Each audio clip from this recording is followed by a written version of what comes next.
the stream has started.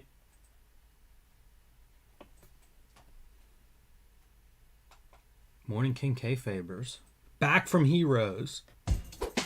Back and ready. Ready to show off some of our spoils. Yeah, man. Starting with this big bastard.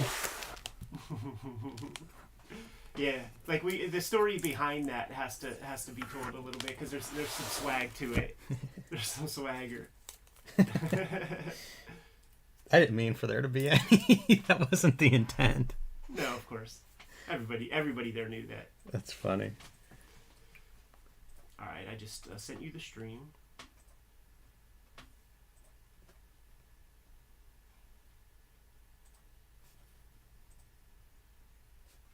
And I'm about to make it live.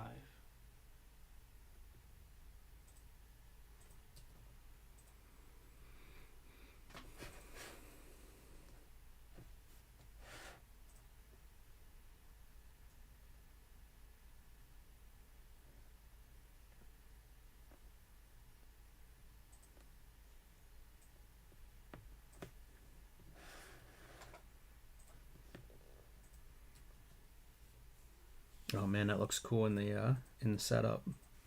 A lot of there's some foreshortening going on, some dramatic foreshortening going on a very large book. With a book, yeah, that's funny.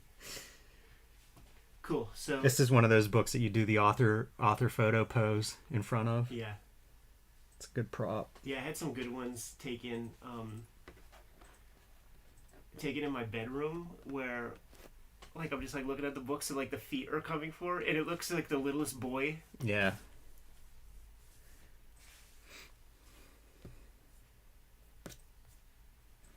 Alright, I'm just going to run to the bathroom real fast. Yeah, man. And just... I don't see any concurrents popping in yet, but the King Kayfabers will start showing up. Yeah, it was a quick setup.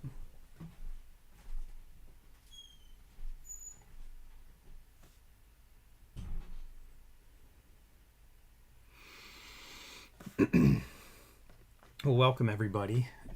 I don't know if you guys watch this later on or what. I assume that you must, at least some of you. So we got a good day of recording ahead of us. We got a lot of stuff that we picked up at the Heroes Con. Got some stuff that we've been stockpiling before Heroes Con. So it's going to be fun.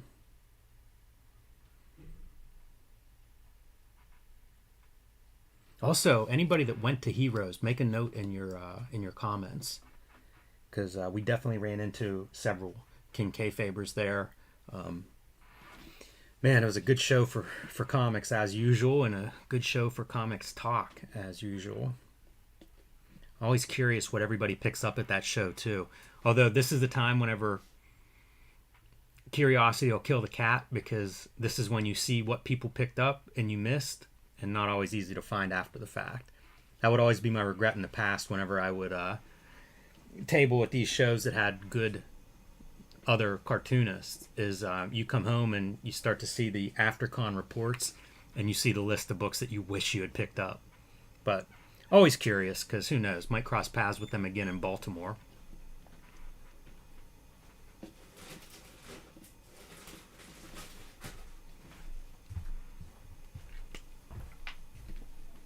Thank you. You guys are starting to show up? A couple people. Good. Yeah, all I need is one, and that lets me know it's working. George Vega. Oh. Got a little shout out from the Heroes. Yeah, go. Action. Go see the weekly, man. Give you a little shout out, George.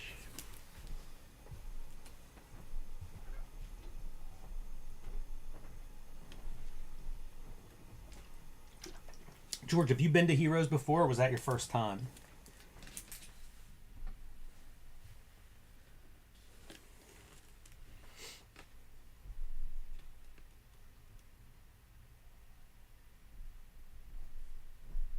Jordan from Dublin.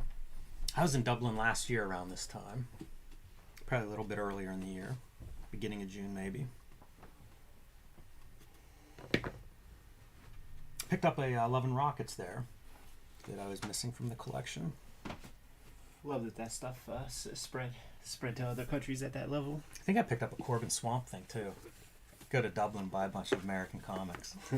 I bought some Irish ones there though too. It all works out. They were all about shillelaghs and leprechauns, right? That's right.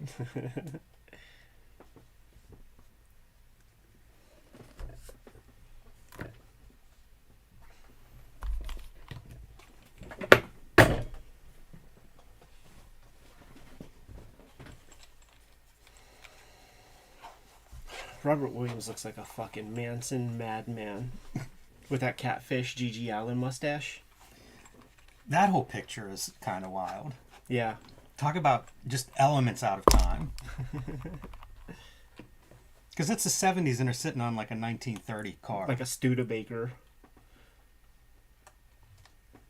And it looks like it, man. Like, oh, yeah. Like, even though his wheels look dry rotted, like, they're just ready to pop. Yeah, I wouldn't want to go down the road in that car. The whole thing looks like rusty. Yeah, didn't they call it, like, the suicide wheels? I don't know about that. The steering wheel? Actually, they would have the suicide knob on, like, the trucks. It would have the, the handle. You ever see those? For like, right. I don't know if it was because of lack of power steering or just giant trucks needed it. But that was your suicide knob. And that would be on the steering wheel. Yeah. So I think that's why they call it, like, I heard it called as a suicide wheel. And they have suicide doors, too. Those are the ones that open backwards. I forget what that car is, but they would have, like, the front doors would open normal and the back doors would open backwards. Right. It was the Entourage car.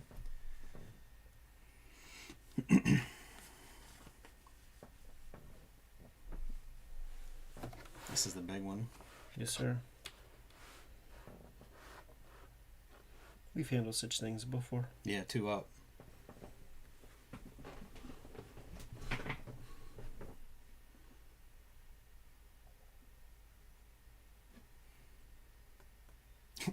It always kills me how little the hands look. Right. I just feel like I can get a little sharper.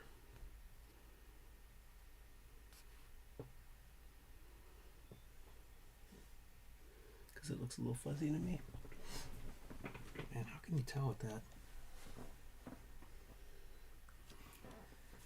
Has some aliasing. All right.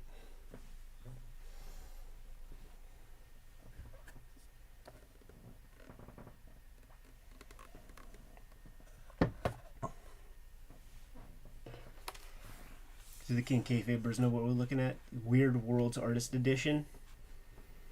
There it is right there.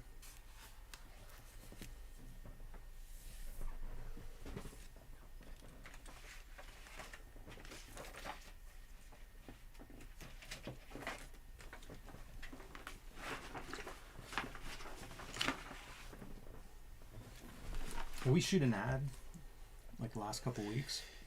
Yeah, I think so. Okay. I think you should shoot the ads. I think you're much more concise. Are you ready? Yeah. So okay. So we won't shoot. Yeah. Okay. Cool. Yeah, I'm ready. Welcome to YouTube's favorite comic book channel, Cartoonist Kayfabe. My name is Ed Piscor. I'm Jim Rugg. The Weird Worlds Artist Edition is the subject of today's video. This is 150, 180 pages of Basil Wolverton mania on display today. But before that, we want to let you guys know about Cartoonist Kayfabe Comic Book Christmas in July. This is our effort to create more comic book readership, and the way that we've chosen to do that is to hit the free little lending libraries in our neighborhood across America and stuff those things to the gills with whatever kind of comics you have, man. Be it your doubles, if you're a cartoonist, send your comp copies, whatever. Stuff these free little lending libraries with comics the very last Saturday in July, and let's celebrate Cartoonist Kayfabe Comic Book Christmas in July by knowing that we've taken some action steps to create future comic book readers. We have a Patreon, and that is part of what this video is brought to you by. And the King Kayfabers on the Patreon are privy to all of our videos before anybody else, plus a live stream recording session with a few dozen people in there right now. We just started up today. This one's going to go fast, man. The Weird Worlds Artist Edition. In fact, the King Kayfabers are scooping it up as we speak. More power to them, because this was a Heroes pickup for me from Heroes Aren't Hard to Find, the comic shop behind the Great Convention.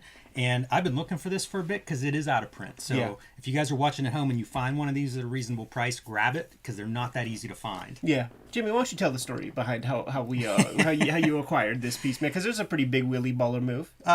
Yeah, we had a crowd had gathered around this book at Heroes After Party, and whenever I realized what everybody was looking at, I started asking if someone else was going to buy it. There were no takers, so fortunately I got to come home with it. But it was very fun to actually sit in Heroes and go through this page by page with a bunch of cartoonists all weighing in on it. So we'll share some of that insight today. How about the end pages, dude? This whole thing is just phenomenal. Look at the scribbles already, because this is a blown up panel. Right. It's hard to tell how small this panel is to be blown up, and you can see how much he puts on the page. Pointillism here, like a scribble texture here, cross hatching. Basil Wolverton, there is no peer. But he definitely has some influence, and we'll call out some of that stuff as we get dipping into this. Here are guys who donated the pages in scans. Our man Glenn Bray is on the docket. Does this mean it's a third printing? No, it's still first printing. I see. But artist edition 18, so this is a pretty early edition. Yeah, I don't think they even number them any longer. Nice intro piece by Robert Williams, fine art painter at this point, Juxtaposed magazine, underground guy going back to Zap. Like, we could go on and on about him. He looks like a goddamn Manson guy. Tex Watson in the flesh there. This, go back one more. This is Wolverton's famous piece, right? Yeah. Lena the hyena answering a contest for Al Cap and becomes one of the most famous cartoon images of the 20th century. He got 2 bites of the apple when it came to having a very unique position in comics, where his art was used on like the last panel of a strip, and the contest was building up with a little Abner, man, where he's gonna be sold off to some girl or something. The veil gets, you seen this chick walking around and she's got a veil for a while, and then Al Cap is soliciting people like, what's under that veil? This drawing comes in and it shows up as like the last panel of a page when the veil gets pulled up. His Wolverton's first issue of Mad, we did an episode on with Warren Bernard. That was one of our CGC snuff films, and it's the same deal. There's like a comic strip by Jack Davis. They're talking about the writing on the wall, or like the drawing on the floor, and then the very last panel you get to see what that drawing is, and it's a stat. It might even be the Lena the hyena. Yeah, and it's appeared in Life magazine at the time to give a little more perspective on just what an impact that image had. Yeah. Or reach, I should say. Yeah, which goes to show you the design of this cover was not an accident. No, absolutely not. So you're seeing a good sample of his works. Because it is so early on, Scott Dunbier and crew didn't think to put the damn dates. Yeah, I would have liked to have seen the dates and also the sources of these stories, because Powerhouse Pepper appears in probably 8 different titles over the course of many years. All timelies, I believe. Yes. You know, the precursor to Marvel. There goes your sound effect that you like to point out. It's so frequently used, and it's used in this way. You the know parallel what? lines. This very much feels Al Cap-ish, where he has his own characters, but like the females all feel distinctly Cap-like. And this is one of those great, like the Golden Age artist editions often are 2-up, which Yes. means the art is drawn at double the size of the printed piece. Look at my hand. It's barely the size of a tier of panels. Yeah, massive. There are, when he's going humanoid, you can't help but think of Robert Crumb to an extent. You know, Crumb is definitely pulling from his swag, from his style. Great depth of field here, huh? Where you have like very bold lines, brush inking on the foreground characters. Another one of those, zip is another one of those sound effects that you can use that way. He's also a very funny writer. He does a lot of alliteration. Not as much here, so maybe as he gets further along in this character, but like the lettering, just everything, really gorgeous. Nice Dutch angle. Mm-hmm. Yeah, you're right about creating that foreground background, especially like the atmospheric perspective on those background buildings. Can't take it for granted in this era. You know, like these guys were just slapping together comics, and Powerhouse Pepper was kind of like an afterthought comic. Like these would show up in superhero comics or like romance comics, and it's like they just needed to fill another couple of pages. I think he was always a West Coast guy. Am I wrong? He's from the Pacific Northwest, and Fana has put out a couple of books like really reprinting all of his stuff, but also telling his biography. Yeah. Had a hard go breaking into comics from 3,000 miles away from New York. Rejections, miscommunications, lost art, everything that could go wrong did go wrong in his career. So to have a document like this and have the career he had, huge testament not just to his talent, but also his will. Yeah, absolutely, man. You guys have to think about like why would Marty Goodman in the heart of New York City even bother with some dude who lives 3,000 miles away when he has 1,000 dudes in town that he could just take pages from? That answer would be the art. That answer would be this. Like, the publisher, who is probably in it to make money, sees this as an attractive thing. There was a sign back there on the cabin, lemon and first aid. Great textures, on even the clothes and stuff. Yeah, it's funny, Pepper House's costume, if you will, just that black and white stripe, but it pops. It does. It really stands out on all of these pages. Yeah. And the function of this is just, it's a gray. So, like, from a distance, it's just breaking up the space a bit.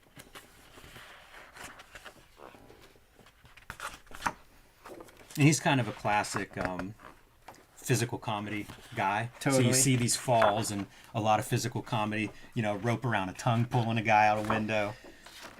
It's ridiculous. There's a little powerhouse for you, man. But we're going to go full maniacal as the time goes on, dude. We've talked like Fletcher Hanks as a cartoonist. We've talked about a few times on here. You see some of those parallels. In this golden age, there were a handful of guys that came out with their own voice and style. Yeah. And Basil Wolverton may be the number one guy in that regard. Absolutely. You ain't putting this guy on Superman. He's independent of the studios that would have been producing work at the time, where you had a bunch of different hands involved and kind of rounding off the edges. Not so with Wolverton. Right? Like, the crumb is there. Crumb is... Yeah, there's a huge influence, I think, on Crumb, and you'll see it as we keep going through this book. Boy, the lettering, too. It's just a pleasure. Yeah, and it's clearly his hand. Like, that lettering is not on other comics. I mean, look at this, Gorgeous. That's a day. That's a day's work. And this is at a time whenever people really are dashing out comics as fast as they can churn them out. With little to no consideration. It's like, get it out door. We're getting paid by the page, and not very much. I bet you this here is editor shit. His name isn't Clark Berserk McJerk. It's Piston Pete. And then the editor goes on a 2-hour lunch.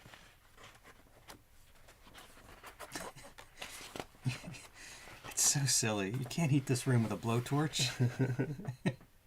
You say that, but when we had our last little blizzard over here at the Whitaker Projects, somebody had a charcoal grill in their house, and they got arrested for the verbiage was something like inciting a catastrophe. Wow. The word catastrophe was in the charge. I believe it. Man, we were talking about the gray patterns. Look at this for an outer space pattern. And you're still getting a different texture than on your planet. And the swish continues to rule. We were talking about this kind of stuff, man, and this is like a modest example of, like, you decide the treatment that you're going to give, the gray treatment that you're going to give to make that lettering pop.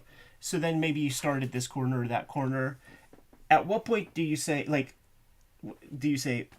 fuck? Like, now I got to do this for the rest of that. like maybe just even that corner. Yeah, the corner, the corner on the top of the S is where I'm like, oh boy, or like this, where you're like this, and you're like, oh shit.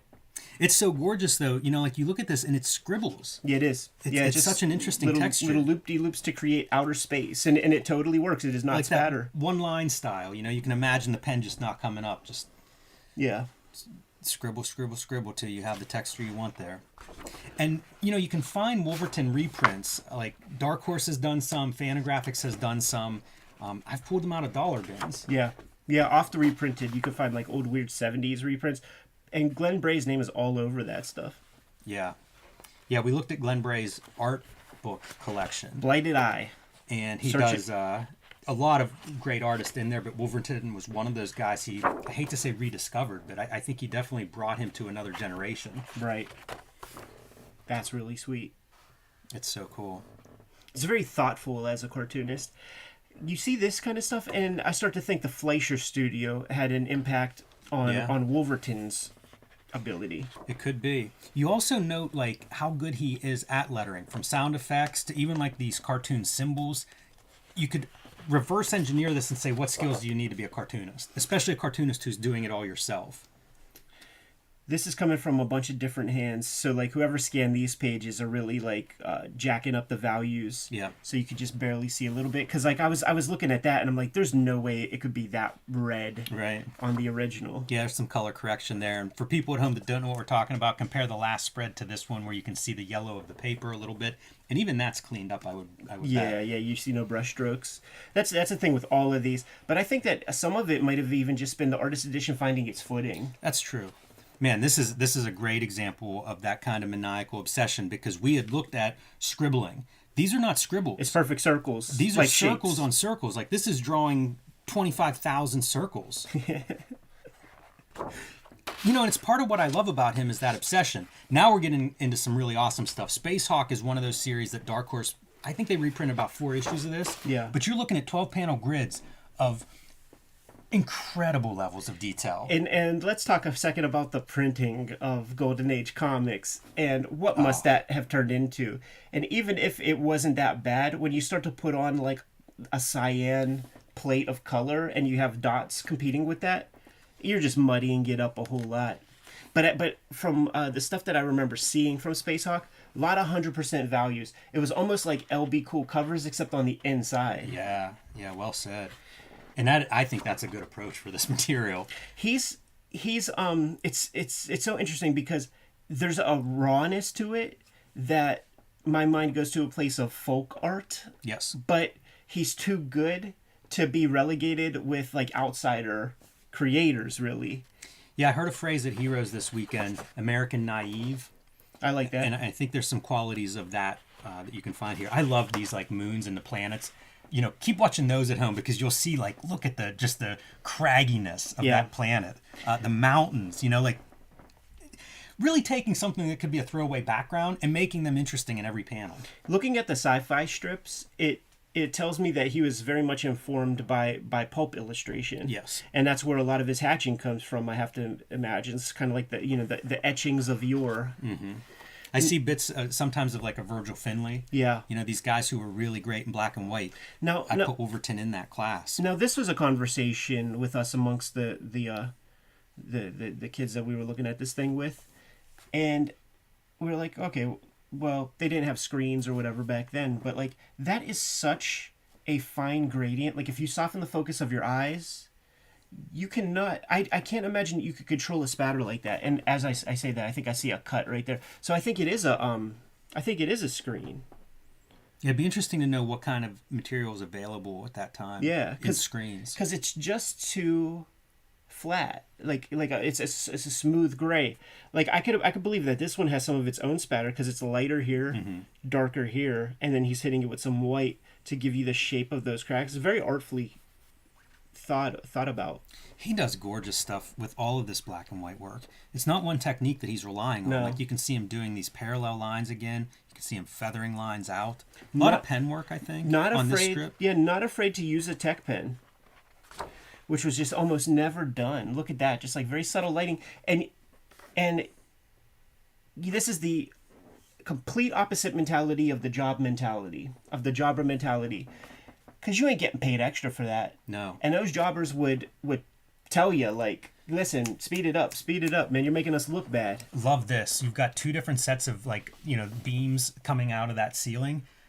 He's rendering them different direction for the lines on those beams to really separate them out. Look at all the imagination on this page. You got several different kinds of like animals that look well thought about, like in terms of anatomy and different angles on them. It's all imagination. Like all those animals are made up. Exactly. This would have been such a wild comic for me as a kid. You know, at the height of loving monsters and monster movies, like this stuff would have fit right in. Absolutely, and it's raw enough that it feels achievable in terms of the book. Like, you know, you take all of the fuss away and you look at the raw drawing. Like, it feels like you could probably do that. This is your the end pages. Your end pages to just give you some idea of how big it gets blown up. That's really cool to see. I always love whenever you can find that piece in the context and see how big it is. You know, you mentioned this not being a jobber mentality. You read those Fantagraphic books about how hard it was for him to break in, and you know it isn't. Like, clearly it's a guy who's driven, obsessed, and in love with this. Right. Like, almost has to do it. You know, the rawness of this makes me think it comes earlier than the piece that we just looked at. It very well might have. This is 1942. That's pretty early, I think, for him. You know, I think he's active into the 50s at least. And so this may be some of his earliest work, because it does look different than a lot of the comics that we saw, you know, pre-Spacehawk. Some Buck Rogers influence, I would bet. The lettering here, I was talking about Harold Gray. He would use a serifed kind of font like this, of the same kind of wobble and everything. So I wonder if that's a Harold Gray stroke. Yeah, the density of these pages just really surprises me. me. You can't take certain stuff for granted. Like, there is no gutter here. And these grays are touching each other, but it's never confusing. No, he's really good at creating a different value whenever they're butted up against each other to help those panels. Here's a good example where it's like pretty close to the same value, but he's adding a little darker because he knows, you know, this is a pro. Yeah, you're not seeing a lot of tangents. You know what, man? Like, this is Harold Gray too. Like, Harold Gray would do this exact kind of thing. So, like, I'm feeling he's looking at Little Orphan Annie strips. He's looking at the dailies. That makes a lot of sense. Sure. Good spaceship designs. Speaking of daily strips. Yeah, this is really fun. And I wonder if this is like the oldest, because this looks very raw. It would not surprise me if this is just some submission that, you know, didn't end up selling. It flows too. Like you know exactly what it is. He's a kind of Tom Thumb character. Gets caught with a shrinking ray. So that's like that is a perfect premise for a Basil Wolverton, in my opinion. I would like to see, you know, late period Basil Wolverton tackle this, man. Like, okay, you shrink a guy. Now let me see you traverse paper clips, and they're so good. Like, all the little details, the planets, the light sources. He's really bringing it. Did we come up with some conclusion on whether or not an Ames guide existed in the 30s and 40s? Like, that was a conversation we had, yeah? Yeah, I believe it did, and he had to be using something. These are, you know, very consistent, the lettering lines. Yeah. I love the uplighting. Makes me wonder, like, what contemporary artists have gotten into him. Because it's hard to imagine a Charles Burns doesn't love this stuff. But I don't see it exactly in a Burns work. Right. Check out how dope this is, man. Playing with spatter. Mm-hmm. You know, you concentrate most of it up here and let the overspray kind of blend as you fucking spatter that part. But then he's hitting the lighted, you know, he's thinking about the lighting. So clearly there are these beams and stuff coming from here. So he's hitting those ends of the craters and really creating that beautiful 3D effect. Yeah, it's a stunning piece. And this moon could probably be done in 5 minutes. Right. And it's signed Babe Wolverton. So this is another one I look at and think, like, how old is this piece? Right. Because the perspectives are, there's some weird stuff in there. There's some really good stuff, but some weird stuff. Yeah, it looks like fanzine artwork. Yeah.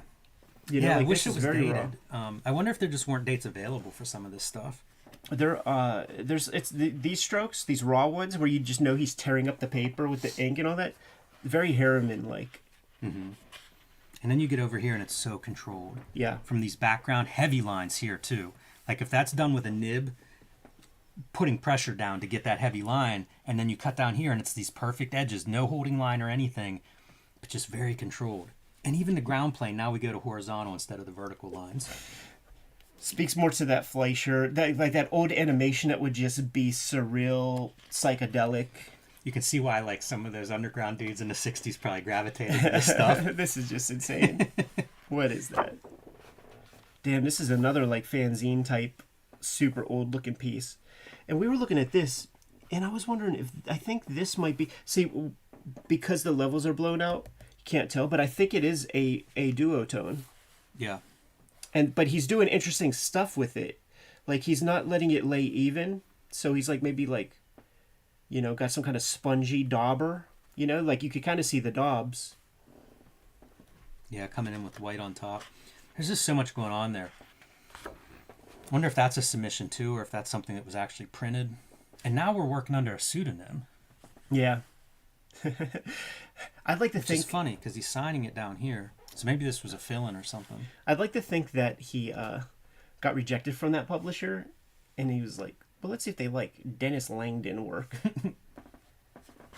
He'd be hard to obfuscate. Yeah, I was gonna say you're not fooling too many people with this. You see, the Basil ain't on all of this stuff, so I think that might have gone on afterward. Maybe that was the editor doing some of his editing. Hey, Basil, you're filling in. Look at that for a shirt design. Amazing shirt design. Great Her textures. stuff, like when he started to develop this style, it took him a while to figure out how to draw the girls. Like that's pretty fucked up. That's very scary. There's some Golden Age covers with him that are like horror covers. Yeah. And you had to be able to draw a good looking girl. So you Yeah. get like all the cool Basil Wolverton stuff and then like this pretty face in the middle of it. And it's very weird. We were looking at this stuff for line making and movement and stuff. Really an interesting effect. Yeah. Yeah. Just kind of, you got the consistent coat so that you see that he's just able to like change his jibs. Look at that cauliflowered ear, dude. We're starting to push toward the grotesque. I think we're there. We're getting there. You'll see when we're there. This mustache is almost like hair coming out of the nostrils. Yeah. It's so gross looking. Yeah, and that's like, Barney Google or like Mutt and Jeff, like that era of cartooning.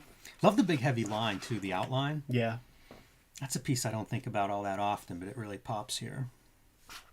Lets him get that full gray range. Got the bald head neck hot dog, times 4. This is a wild drawing. Such a profile. Could be a cyclops coming at him. Right. Ah, there's that girl again. She's the stuff of nightmares. It's strange. I see so much contemporary cartooning in some of this stuff too. Like an eyeball here or a line there that reminds me of like Gilbert Hernandez, some of those heavy lines. So I imagine this is a script that he's like showing an editor how to beat your wife. Something tells me it didn't get fully developed. Yeah, surprised to include this one. I don't know that this is a hit. Well, you got to include it all. I'm glad they did. But maybe if it was a 2023 book, it wouldn't be in there. This feels later, right? Like getting into more of that mature kind of stuff that we would see in his Mad Magazine type illustrations. I feel like this actor's in Goodfellas. It's a funny version. It is nearly Harvey Pekar. Really makes you think how much we could be pushing character designs. Totally. Because he is a wide range of these. Look at that backed out lettering. That's never easy to do. Right. Well, see, we're not getting the full picture because the levels are blown out a little bit. But I guess you're suggesting that it's all ink. It looks outlined to me. Now we're in full Crumb mode, right? Like the stuff that Crumb probably was directly like looking at, because like that is down to his proportions. And then you gotta appreciate some wrestling. Yes. Throw some wrestling strips in there. Putting some tickle powder in his draws. I was watching Tales from the Territories, and there was a lot of like Tiger Balm, and like when they were describing what they were doing to each other, it's the most vicious because it would be like every sensitive part of your body, like the underarm of a t-shirt, and it's like you just know that skin probably is the most sensitive and fucked up. More your circles. Mm-hmm. And you could see like he's starting to butt things up against the guy, so he has to make some creative choices to get this character to still pop. And it's not fully successful. You probably would want to give even more of a margin, thinking in terms of how this is getting reduced and for publishing. Yeah, I wish there was more info on that too, because these are spot illustrations for something, probably a magazine of some sort or a comedy magazine. So we talk about like you develop a style, but then you have to get everything to work within that style, and he's really achieved great water texture with his maniacal hatching. Yeah, beautiful clouds too with those parallel lines for a sky. Something I often praise Al Williamson on Daredevil for doing that kind of effect. And to me, I think of this as kind of his mature look. Sure. There will be a more mature piece sooner than later. We got to see some Wolverton at the Billy Ireland, and he works on 500 Strathmore, which is like the best Bristol you could get. Yeah, heavy illustration board. Yeah, look at that, paste up eyeballs. He wasn't happy with what he first put down. Good eyebrows. If you just had your eyebrows, it's like Eugene Levy or something. Yeah. Somebody like that. I enjoy these 3D teeth. Yeah. That's old school, man, when people used to have the wooden dentures. Right. This is fun. Ballpoint pen, red ink. Probably red ink. Yeah, ballpoint pen from like days of yore. That shit would be way gone. It would be yellow. See, this is mature Wolverton. Yeah, is that a 72? I guess so, huh?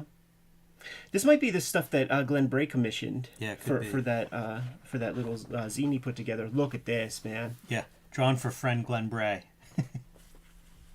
That's amazing. With the thanks to the manufacturers of Cheerios. I feel like this could be our thumbnail for a comic drawn by an older fella. That's great. Yeah. These are templates, by the way. I was looking at that very closely, and it's cool. circle templates, like perfect circles in that eyeball. In that just you know what, dude? Drugged out, popped out eyeball. It's not, man. It's a compass, because you could see the needle. You see the needle right in the very middle, man. I don't know how somebody does a little circle like that with a compass. That's a hard thing to do. Yeah, no, I think you got a good pen, you could do it. Yeah, because those are perfect circles around it. Like, that is a needle. This is another classic. The veins. It's so good at doing different texture on there. Yeah. Flaky dandruff head. Looks like the San Andreas, like, fault. It's really gross. And just, like, a connective network of veinage. Veins and wrinkles.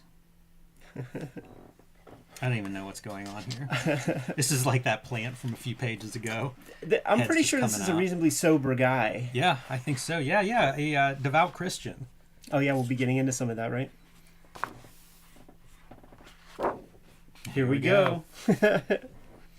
I thought originally that this book was mostly made up of these Bible drawings. And I think that's why a lot of people didn't grab it, because they in their mind's eye, like, they're like, I want, like the stuff that we just looked at.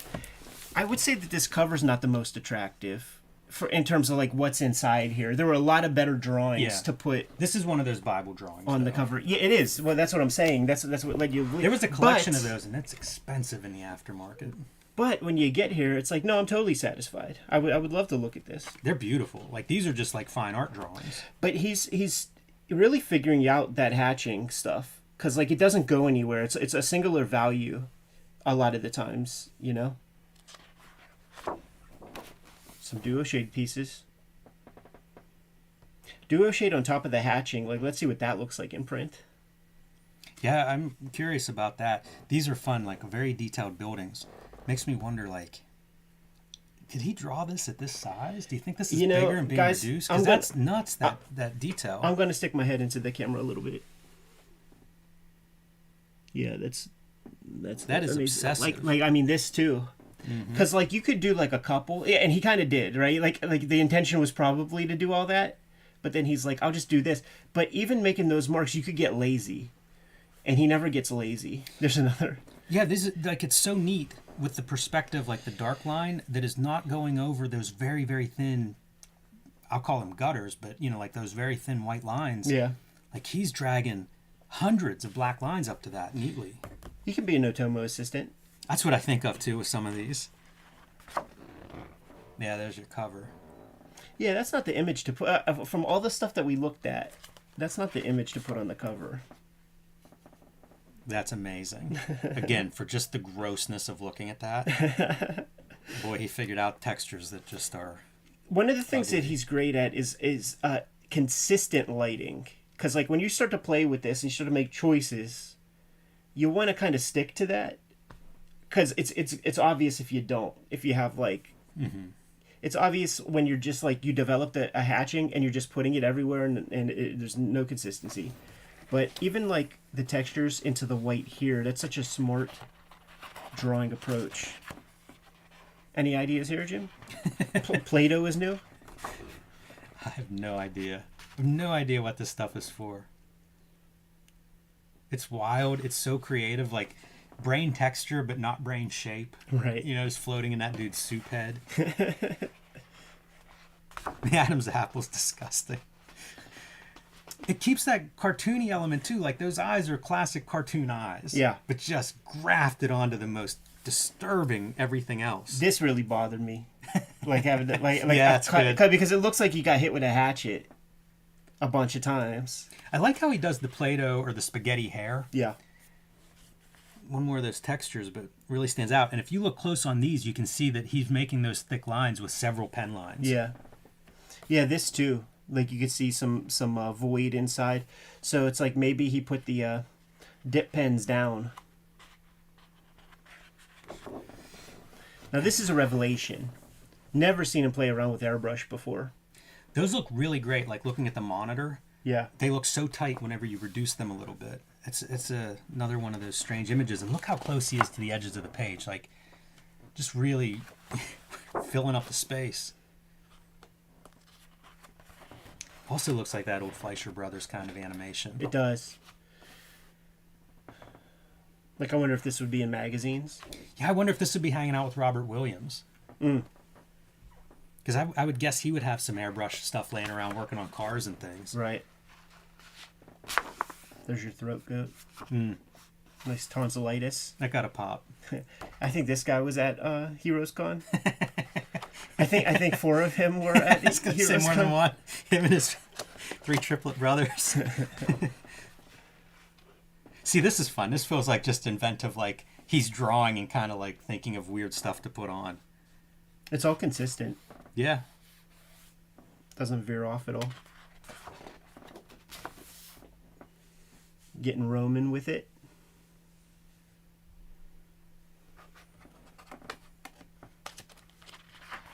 That could almost be a caricature. Several of these. It's like there's an element Wow. of Hirschfeld to begin, and then you just Yeah, that's a good call. add the I love that you see him doing, like, he doesn't have stock eyes. Doesn't Right. really have stock anything. yeah. You You know, but, even these ears, look how different they are. You know, Totally. like, I always think, I draw the same ear every year I draw. right. We'll have to cut that out. Me and hacking out ears. But, you know, like, how different these 2 eyes are, right? Like, you've got 2 women characters there, very different approaches to eyes. Yeah, lips, nose, all of it. I feel like I've seen her a couple of times. It's a proto Karen. That's great. But even here, like, look how different the eyelashes are. If you look at those last 4 drawings, Yeah. totally different approaches to eyelashes. Brothers Grunt. Yeah, you could learn a lot for character design going through this book. The key to a lot of this kind of stuff is do not be symmetrical. Like, have a fat part, have a skinny part compared to, like, the other lines. Like, the taper like this rather than like that. Even here you have it. It is skinnier up top and then it gets wider.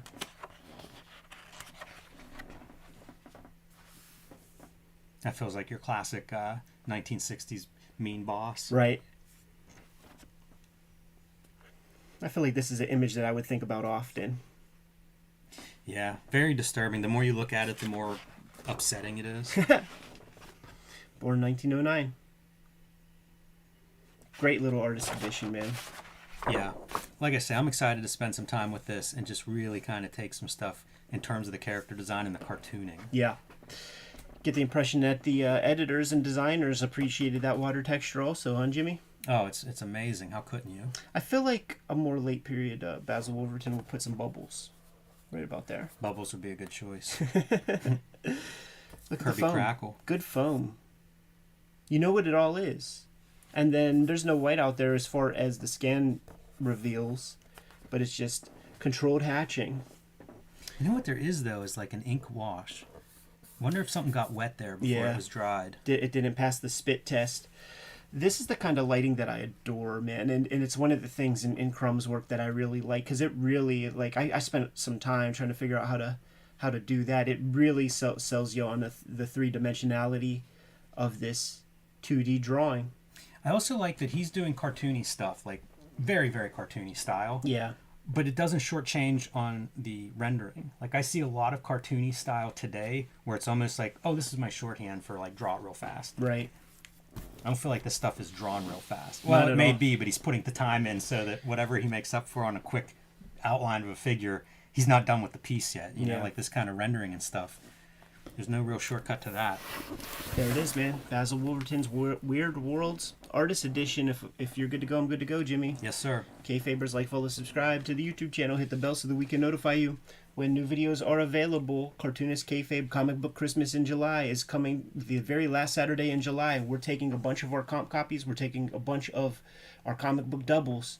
We're going around to the free little lending libraries in our neighborhoods and stuffing those fresh comics into those boxes in an attempt to expose people to more comics. And we're quite sure that some comic book readers will be generated that way. It's going to be fun, Jimmy, in a couple of years when people start coming out saying that that's how they found their first comics and things.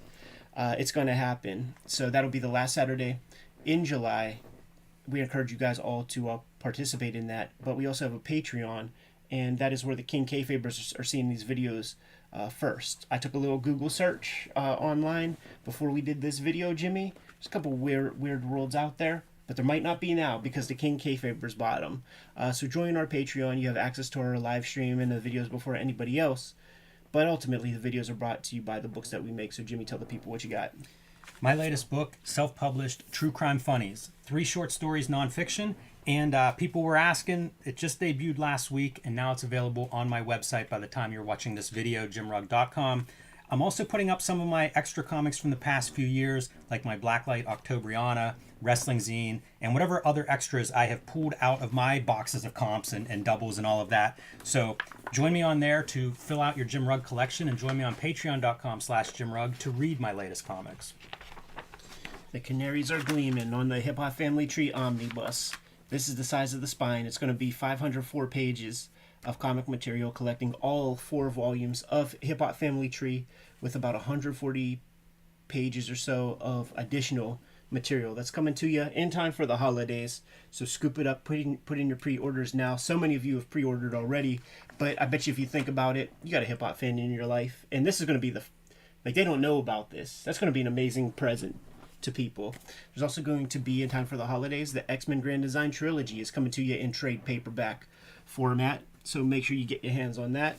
And the scale of this lets you sort of know it's the hip hop book is almost like the standard size. Red Room Crypto Killers is the latest comic that I'm working on. Issue 2 should be out anytime now at this point, man. Murder on the Dark Web for Fun and Profit is the name of the game. Each of these comics is completely self-contained. So if you see an issue of Red Room, scoop it up and make sure you put in your orders for Red Room Crypto Killers 3. That's going to be a hot key because the backup feature is the subject of the daily strip that I'm working on now. The daily strip is not released yet. I'm going to get 100 strips done before I start putting it out, but I will make it available when the time comes. But that comic's going to be a hot one in terms of the Eddie P. bibliography. What else do we got going on, Jimmy? Subscribe to the Cartoonist Kayfabe newsletter at the links below the video. You can also find Cartoonist Kayfabe t-shirts, merchandise, hats, fanny packs, stickers, and more at our spread shop. That link is also under this video. All good ways to support the Cartoonist Kayfabe channel. Give them those marching orders and we'll be on our way, Jimmy. Make more comics.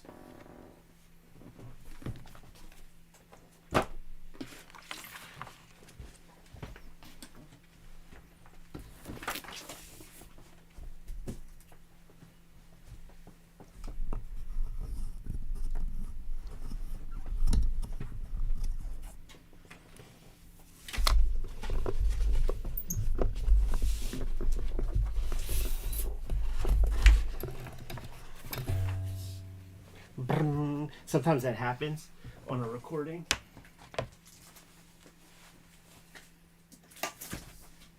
Okay, Kayfabers, there is a limited run of these comics out there, so you might want to go to Floating World. I guess maybe floatingworld.com. The Floating World comic store publishes comics, and this might not look like much to you. Let me see, am I even on the camera? This might not look like much to you, but you're going to be blown away by the story that we're going to tell about this thing. It contains a comic that's done by a guy in his 90s. And it's the first comic he drew in 50 years. So there's a very limited run of these. Scoop them the fuck up because they're just going to go fast. And it's such a great story behind this comic. Do you got your original? Yes. This is the reprint. This is the original. So cool. A run of 500 of these things. Amazing that you got it. Yeah, I've come across a couple of them in the local dollar bins. Can't say enough about the Pittsburgh comic scene. We're like a nexus. I feel like anything that's coming from New York or the Midwest, we end up with a bunch of them in those, the old Pittsburgh Comic Con, convergence point for a lot of different territories. Right. So, yeah, it was a cool pull. This is one that I bought before I had ever heard about this being reprinted or any kind of extra project. It just caught my eye rooting through the dollar bins. And interesting comics. I think that's what appealed to Well, Yeah. we'll save it all. Yeah. Yeah, but scoop it up. Scoop it up. There's a fantastic story behind it, and it's going to excite people to support this.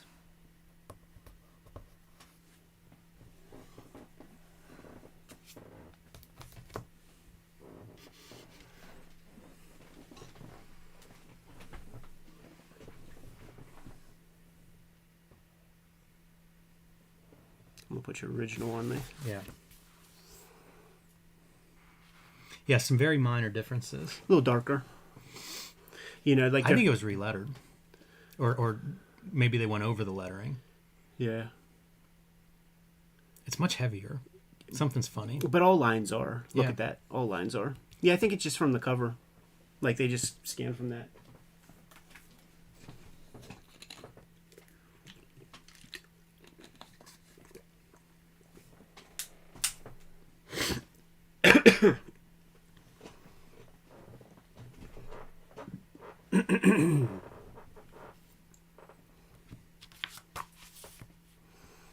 Ready when you are, Jim.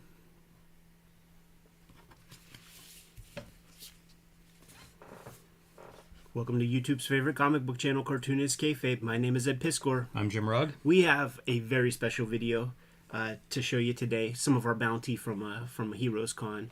But we want to let you guys know about Cartoonist Kayfabe Comic Book Christmas in July. This is our effort to build comic book readership, comic book awareness. The way that we're doing that is the last Saturday in July. Jimmy, myself, and last year, over 1,000 other people participated in this event. We're going to the free little lending libraries in our neighborhoods, and we are dumping comics into them. Got some emails already from people who are like, dude, I'm going to put an OMAC #1 into a free little lending library and blow somebody's fucking mind. So that's the game we're playing. I'm putting some Dragon Ball comics in there. It's going to be fun. We did it last year. Lots of people participated. Hashtag us, at us on Instagram. Whenever you post yours, we'll reshare that stuff. It's been great. Now, we have a Patreon. And this is a video that is going to be kayfabe affected, I'm quite sure. I prepared Jason L. at Floating World to get those boxes ready to go because we got a fantastic story to tell. But our King Kayfabers on the Patreon get our videos before anybody else. It mitigates the kayfabe effect and gives you an easier time of getting the comics we talk about at the cheapest prices. So participating in contributing to Cartoonist Kayfabe that way. Without further ado, let's take a look at the comic book works of Robert Nunn, Jimmy. Earthman is the cover piece, but there's actually 3 comics in the Floating World reprint, and it just so happens that you have an original copy. Now, I want to point something out, because they sold it reasonably well on this back cover. Here's what makes it so special. Robert Nunn, born in the 1930s. He drew these comics in the 1970s, totally of pure intention. He didn't do anything with it. His lovely wife came across the pages, maybe in the attic or something, and she decided to publish the books in the 1990s. There were 2, Earthman and Torch. 500 copies apiece, with the express purpose of just selling them through one local shop. Jimmy just happened to have a freaking copy, so Jimmy has one of the 500, which is an amazing thing to go down. And you know, this is a power comic, so that's Evan Husney and crew. They have a YouTube channel and a little small imprint at Floating World where they've been unearthing old outlaw comics and giving them some reprints, man. I was talking with Evan just yesterday, and I'm like, dude, do you realize that the Robert Nunn story it's apt pupil minus the Nazi shit? Because Evan, he is executive producer, helps put together Dark Side of the Ring for Vice and Tales from the Territories on Vice. And he's developed this aptitude. He could be a private investigator. He developed this aptitude of finding people. If you're alive, he could find you, man, using weird internet techniques. And this is a comic that spoke to him, excited him. There were some addresses and stuff in the back of like Earthman. Well, there's a lot missing. You know, like there's an address there, but there's no year. You know, there was a lot of missing Right. information in this that he went on the hunt for. Yes, but very quickly discovered that Robert Nunn is alive. And when you look at this work, it's very much rooted in the Golden Age. You know, it's got Buck Rogers components. We'll look at it in a minute. But, well, I guess we could look at it while we talk. But Evan and crew, they found this guy. And the way it's worded in the front piece and the back matter is that when they found out that this guy's alive and like 92, 93 years old, like the next day they went to Delaware or whatever Yes. to go find him. And the apt pupil part is that they brought like some magic markers and some pens and paper. And this 92-year-old guy who made 2 comics 50 years ago just up and made another comic without much prompting. Yeah, within a couple of weeks, he had pages in hand. He fell back into the old ways. You know what's great about this comic is the readability of it is something that is lacking in almost all Outlaw comics. Clarity and things. There's an overabundance of dialogue, overabundance of wordage, and this is a exceptional read when it comes to these Outlaw comics. But it also makes me appreciate the Outlaw works of Ben Mara even further, because like one of the things that he was really good at leaning into is the show and tell aspect of the dialogue and what you are seeing done in the panel. Yeah, well said. Makes it very easy to follow, but as Evan says in that intro, makes it hard to place this in a time. That's true, yeah, because it really does look like it comes from the 30s or something. Yeah, and he was describing even like the sentences are sort of like, you know, weird English. Yeah. Not exactly broken English, but just an oddity to it, which something I love in these kinds of comics. It's what I want. It's what I love about the self-publishing is that you can get that person's vision. It's almost like The Room or something. Yeah. Someone who maybe doesn't have the technical skills to do the polished version, but in comics, that doesn't really stop you. I was thinking of Ed Wood. Yes. This is very Ed Wood-like. When looking at it, because there isn't a very low barrier to entry. It's just time and discipline, energy to like get the work done, and then you get to see what a raw vision is. I would read 1,000 of these more than I would read like a Marvel or DC comic that is just like that same basic kind of thing. You're getting into this guy's head, and what is fun about this Earthman story is that you can tell that, you know, he's trying to develop surprises and pops and stuff like that. So he's not making this up as he goes. There's a structure to it in a way. Of course, when you get introduced to this lady, he doesn't tell you, and he doesn't sell it hard enough, but we're supposed to think that she's the vampire. Right. But she's clearly not. And then you see that there is just like one absolute beauty. There's one chick who's like a mid-carder. She's a, what do they call it, a tweener? Mid-Carter. she's a tweener in wrestling speak. You know, she could be a heel or a face. And then you have this like sea hag lady. And this guy is so kind of wholesome that he's like, oh, I'm going to get these guys. I'm going to get these readers. They're going to think that that's the vampire. But, you know, we've seen it all before. It's such a classic horror movie type villain. Yeah. That old lady, that old hag look. Totally. Here's your Buck Rogers kind of components.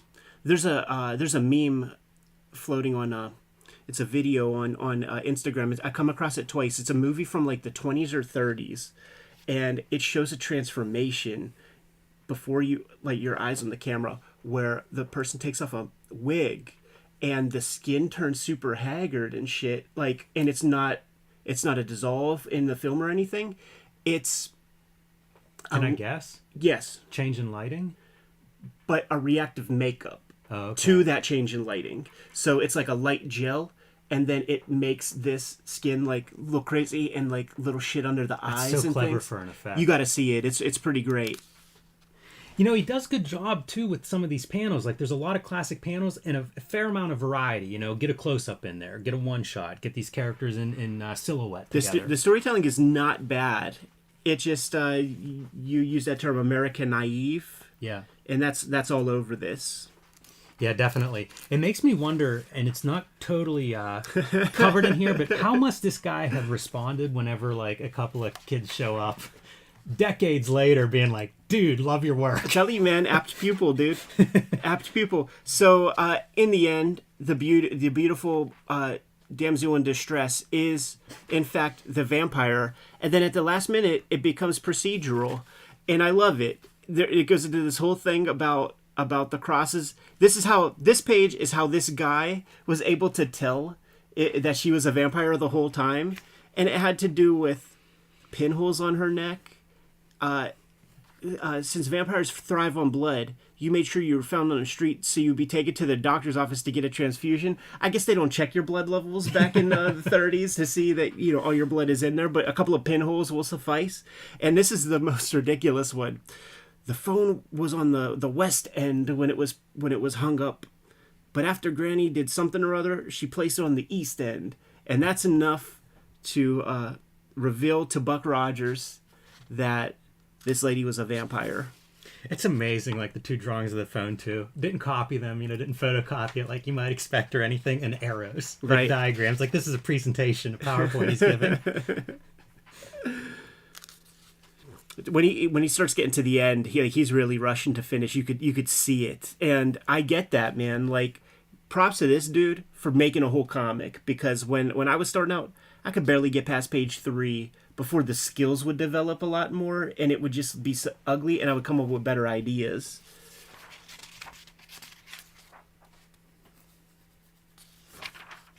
So this color, Earthman, this is the 90-year-old guy, apt pupil. Evan and friends go visit him in Delaware, and the guy's old synapses start firing. And it is incredible. It's pure. It looks like magic marker. Because the original art was so rough, like, this stuff doesn't feel too much more degraded in terms of line quality and things. It is fun to see him playing with the markers, and I like the limited color use. Like, there's still mostly white on the page. I think that's like one of those things too that, like, with logic and stuff, like, well, these markers aren't infinite. Yeah, it looks like skinny markers. Like, I can't fill in that sky. It really does look like the stuff that you would get at, like, the Reading is Fundamental fair in school. It's so funny too in this extra story because it's Earthman, the Buck Rogers-esque type character that he focuses on. But in my head, it's like, man, I like the vampire part from that first one. You may need to do like a focus group and see what part's resonating with your audience.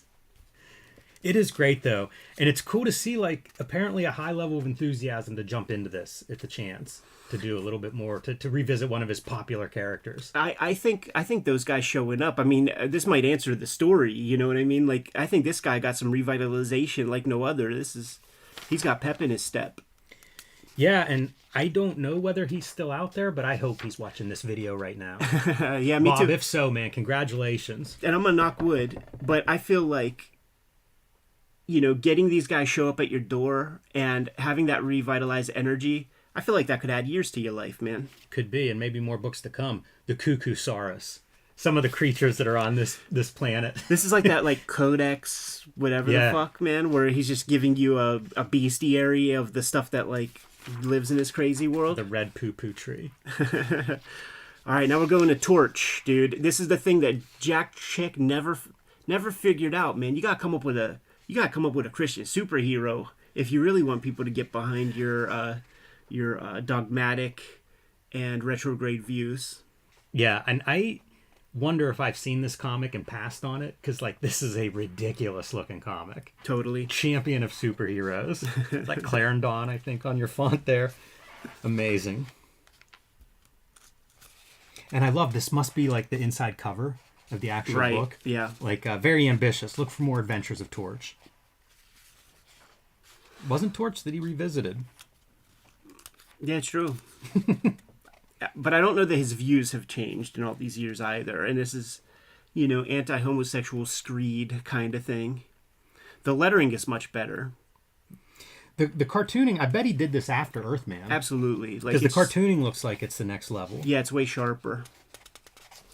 I'm going to try to keep my eyes peeled for Evan's favorite panels. It has something to do with him praying. Maybe it's an early one. Maybe it's an origin sequence. It's this one. It's Pettibone, It is. The marks on that carpet, though, I don't know what those are. No. That is an unusual looking mark. Yeah. Like a fat marker on its side or something. Like the chisel marker. Yeah. You know what could get those marks is those calligraphy markers that you would get in those sets. Yeah, he's pulling out all kinds of stops on this. I love the choices to do like striped shirts.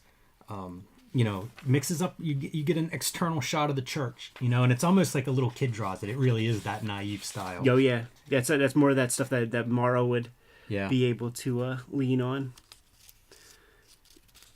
And am I nuts to see Gilbert Hernandez in some, like, whenever our big-chested heroine shows up? Right. Our temptress. Right. Can Torch stay on the path of God? You just know when he draws this guy, he's like, I gotta give him a gay mustache. Yeah. That guy's questionable. They all got, Look, it's another one of these houses. I'm in love with these houses. Right. It feels like a Ben Mara house. Exactly. It's such the information, though. It's like the icon of a house. It really is effective comics. I don't know if Bob was thinking that, but it really is effective comics. Sticking to regular tiers and stuff. 6-tier grid, basically. Makes you wonder what kind of comics, like, he was looking at this point. Like, did he know Jack Chick comics? That's a good question. It wouldn't surprise me if he did. You know, they reference in the intro Al Hartley's Christian comics, the Spire comics. Right. But again, I don't know whether that's something that comes out of Nunn or not, if that was something he was conscious of. But there's definitely that sub. I have a big Christian comic section in my collection. Yeah. I find that stuff really compelling. So I would guess he must have known some of it. The Chick track stuff seems like that's ubiquitous once those start coming out. Yeah, the word tract was even used in one of the panels there. Here's some of your weird marks here. You know, it is, like, in kind of like an amateurish fashion, as we get to the end of his stories, like, his enthusiasm, there's a powdering that happens. Like, he's really going for it, hardcore, spotting blacks, all kind of stuff.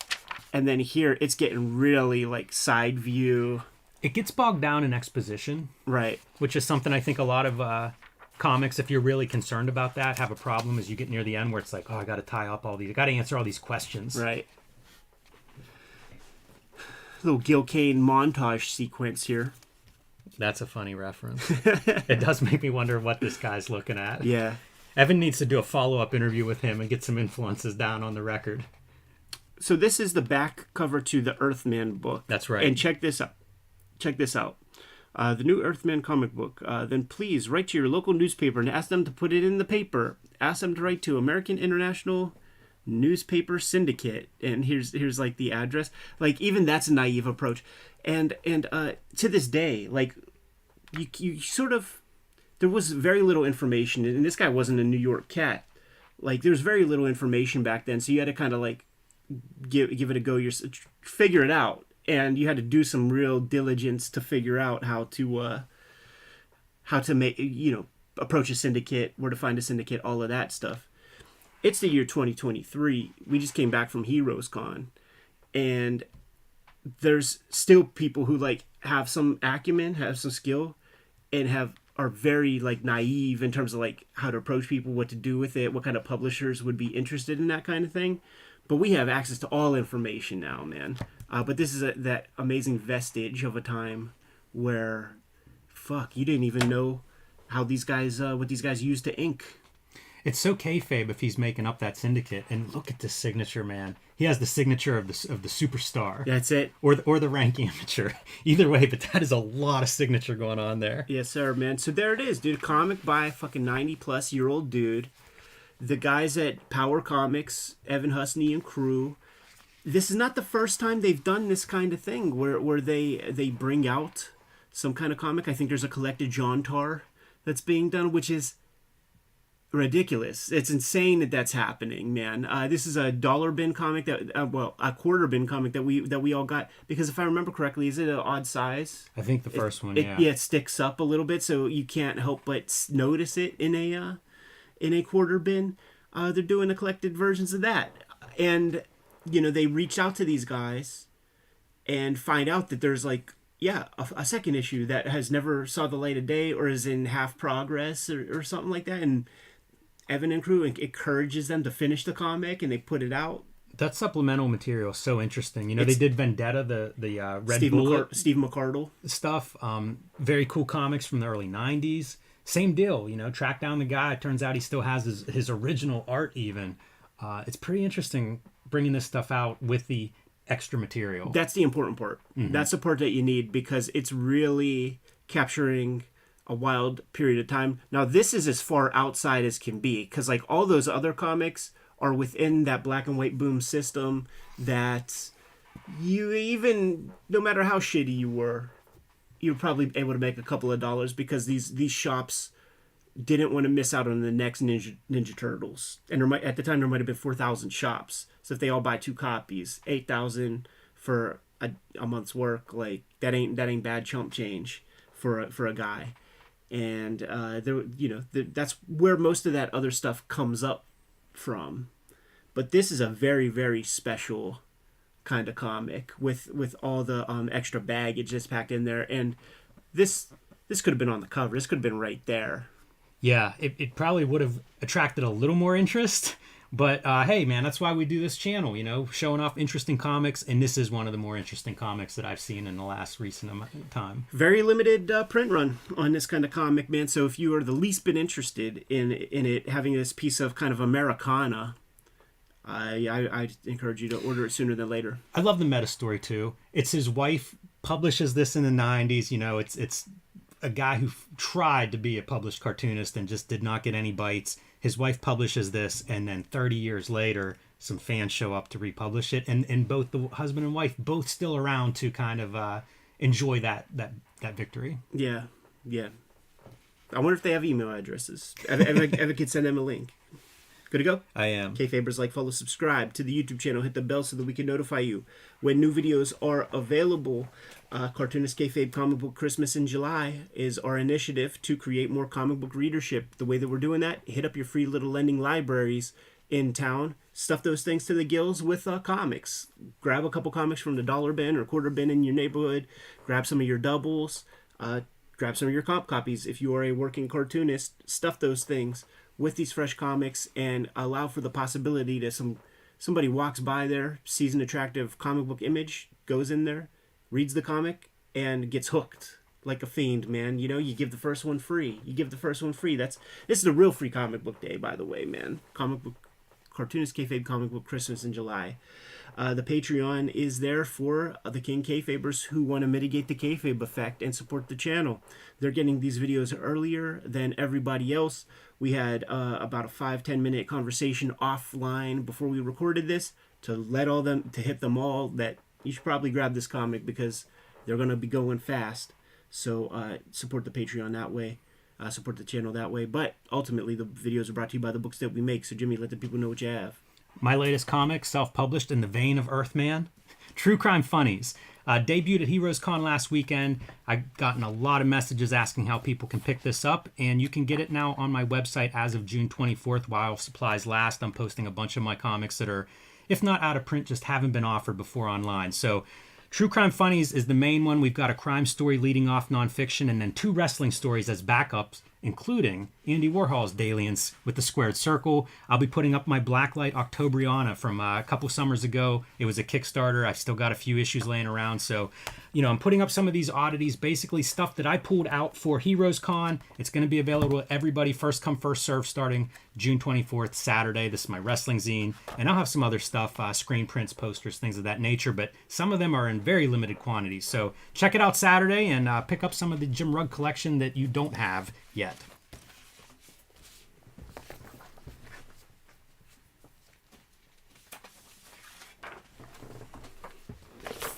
The Hip Hop Family Tree Omnibus is coming sooner than later, in time for the holidays this year. 504 pages. It's going to encompass all 4 volumes of Hip Hop Family Tree. Look at the size of this spine right there. We're going to put 140 pages new material in there that is not in those first 4 volumes. Lots of new artwork that I put in there to make this book feel like something brand new. Put in your pre-orders now. We got this thing off to press. And there was a limited quantity. We had to guess what people were going to show up for this, man. So there is a limited quantity of this first printing. Get in sooner than later. We're also going to be, through Marvel Comics, putting out X-Men Grand Design Trilogy trade paperback. Taking all of my X-Men Grand Design comics, putting them into one handy-dandy trade paperback so you can enjoy the entirety of that project of mine. The comic that I'm putting out these days, though, is Red Room Crypto Killers. And the first issue's out. Here it is right here. We did a director's commentary not too long ago on the channel. Second issue should be coming out anytime now, but I definitely encourage you guys to put in your orders for the third issue, because that is going to be an Eddie P. hot key.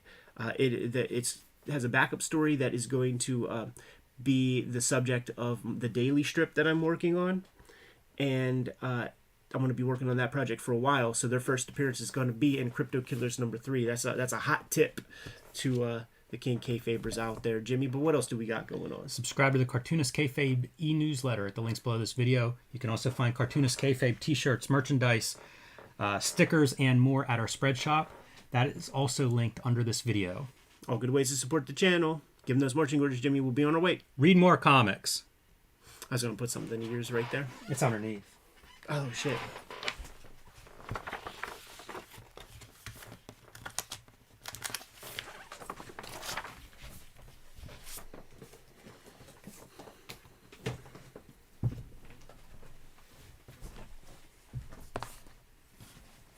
Oh my goodness! Here's another kayfabe affected comic, guys. That you'll be able to get before anybody else. You go to @Trident Comics. On Instagram, it's @Trident Studios, one word. And the guy has like an Etsy or a Gumroad or something like that where he sells these things. Last year at Heroes, we had what were those comics that we had from last year? Superpower comics. I think they came with The toys. action figures. Yeah. So what he did this time was he took all the post mini comics that came packed in with like cereals, and he made some handy dandy little paperbacks of all of that stuff. And the conceit of this episode, there's 4. A lot of bootlegs this week. I guess so, huh? And there's even a Marvel one that came with a bubble gum. Right. Bubble Funnies mini comics. But he has limited quantity of these. And when we did the video last year, I think we had just a regular stream. Or maybe when the video went live, he sold all of them, basically. Right. He really wasn't looking for us to, like, say his name. But, yeah, scoop these up sooner than later because we sold out of the stuff for him last year. I'm going to take a sip, Jimmy, and then I'll be ready to go.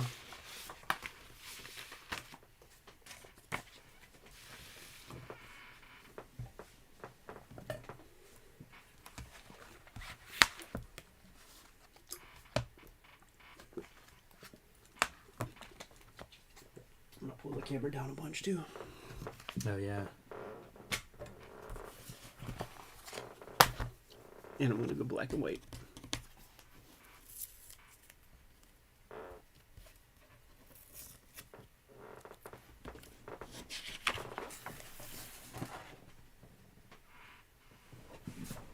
I'll do that Dave Dorman first and keep that black and white. Will be good with that. Yeah, so will the... Oh, no. Never mind. Yeah, it's not like it's that much time. No, that was like a NASCAR pit stop right there. That's how we do. Even a setup today. Yeah. We got some pep in our step.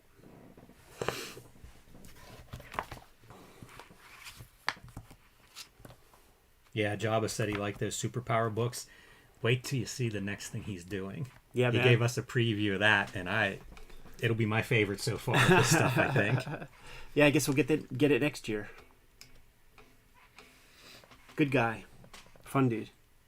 These kind of projects to me are you're doing the Lord's work. I think so. Because otherwise, they're just you'll never see this stuff. Yeah, it's too bogged down at the very least. So Jimmy, the conversation I want to have, it'll be a conversation about like Cartoonist Kayfabe Comic Book Christmas in July. It'll be about first comics that you were exposed to, and it's an interesting notion that this this is certainly people's first comics, and that's the conversation as we look through this kind of stuff, because like as a reading experience, it's whatever, but it's a great initiative to put this kind of stuff in front of people's faces. There's a lot to say about that.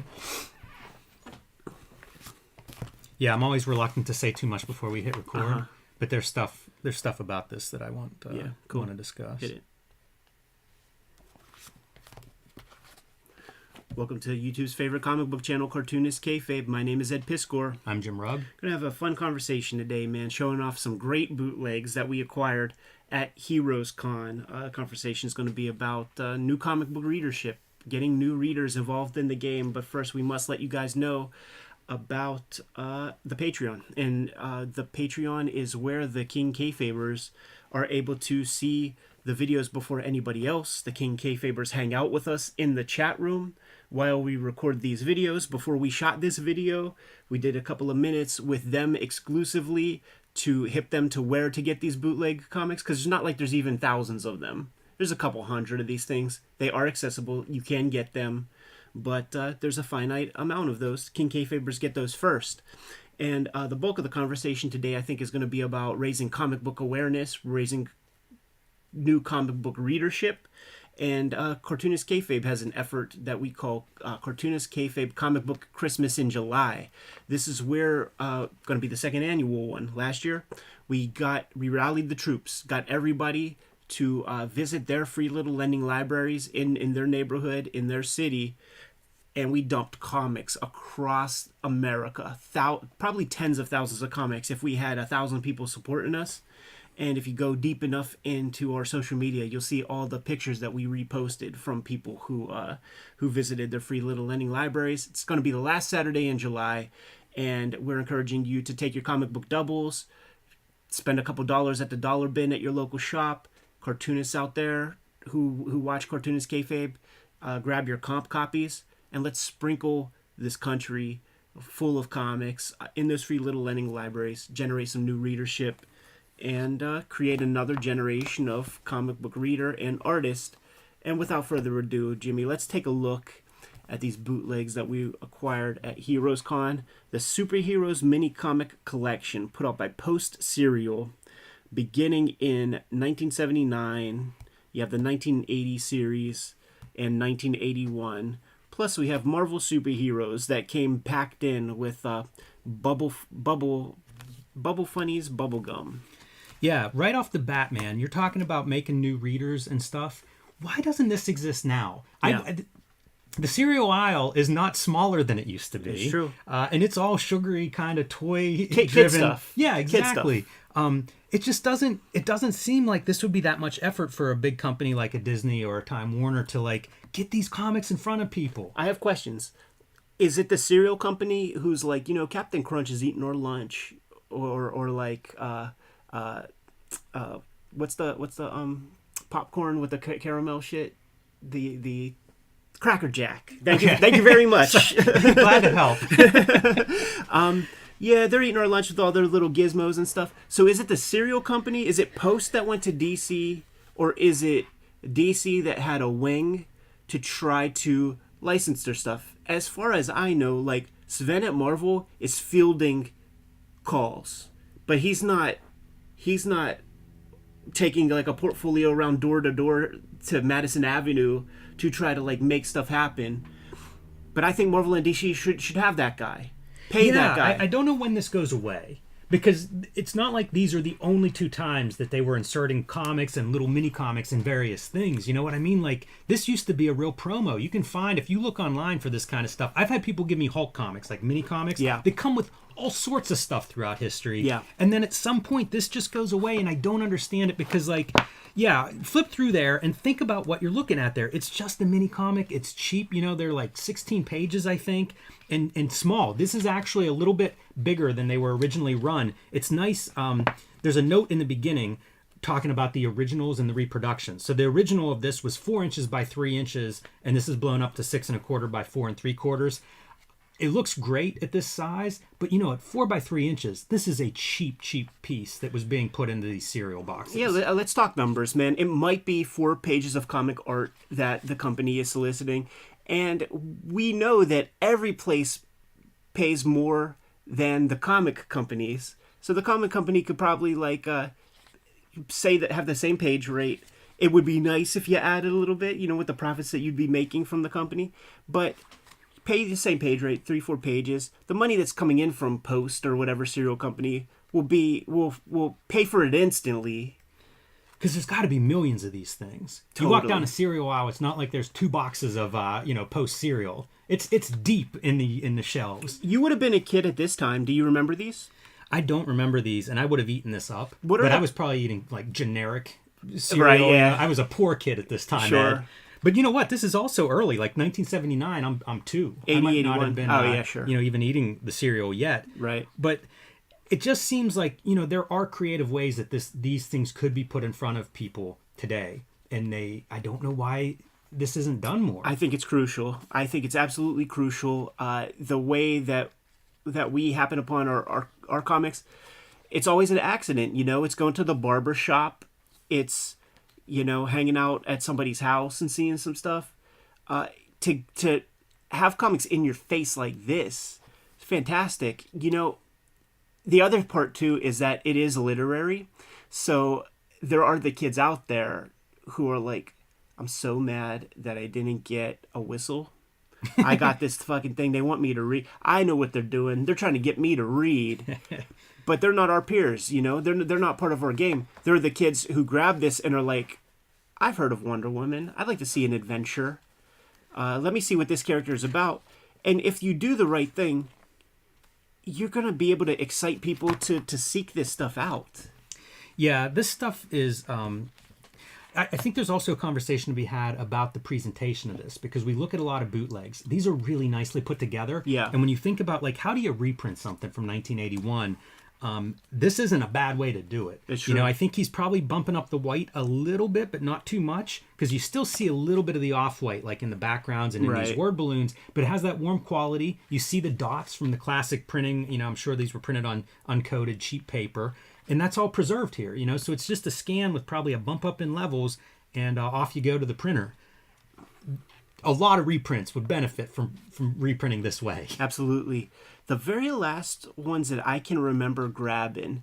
Now, if you go down to even Target, they might still have a Star Wars figure or two that has that Shaken issue #1 in the blister pack. Like I've seen that that's sweet. Within the past 5-10 years. The last stuff that I remember was like new comic, probably be Spawn. I was gonna say, Spawn used to package those comics. Yes. And that just came to mind a little late, but that had the same deal, and what was interesting was it wasn't his work. He would have job dudes churn that out. But before that, probably close to this size, probably closer to this, because this is pretty standard. Mm-hmm. G.I. Joe, late period, the got to get tough, yo Joe, that era G.I. Joe with Metalhead and shit. They would come packed in with comics that were not, I don't think they were like Larry Hama comics. This also, I gotta add, I just find these attractive. Yeah. It's simple art, but it's also when I think of comic books and superheroes, this stuff fits the bill. Be very easy for a kid to read. If this was your first comic, you'd have no problem following this. Yeah, and they chose the right stuff, the tentpole stuff, which is exactly what you want. No B-listers. What are you hanging your hat on, DC Comics? It's gotta be Superman, Batman, Wonder Woman. And then when you get into seasons of this stuff, then you could start putting your Supergirls and your Green Lanterns and stuff like that.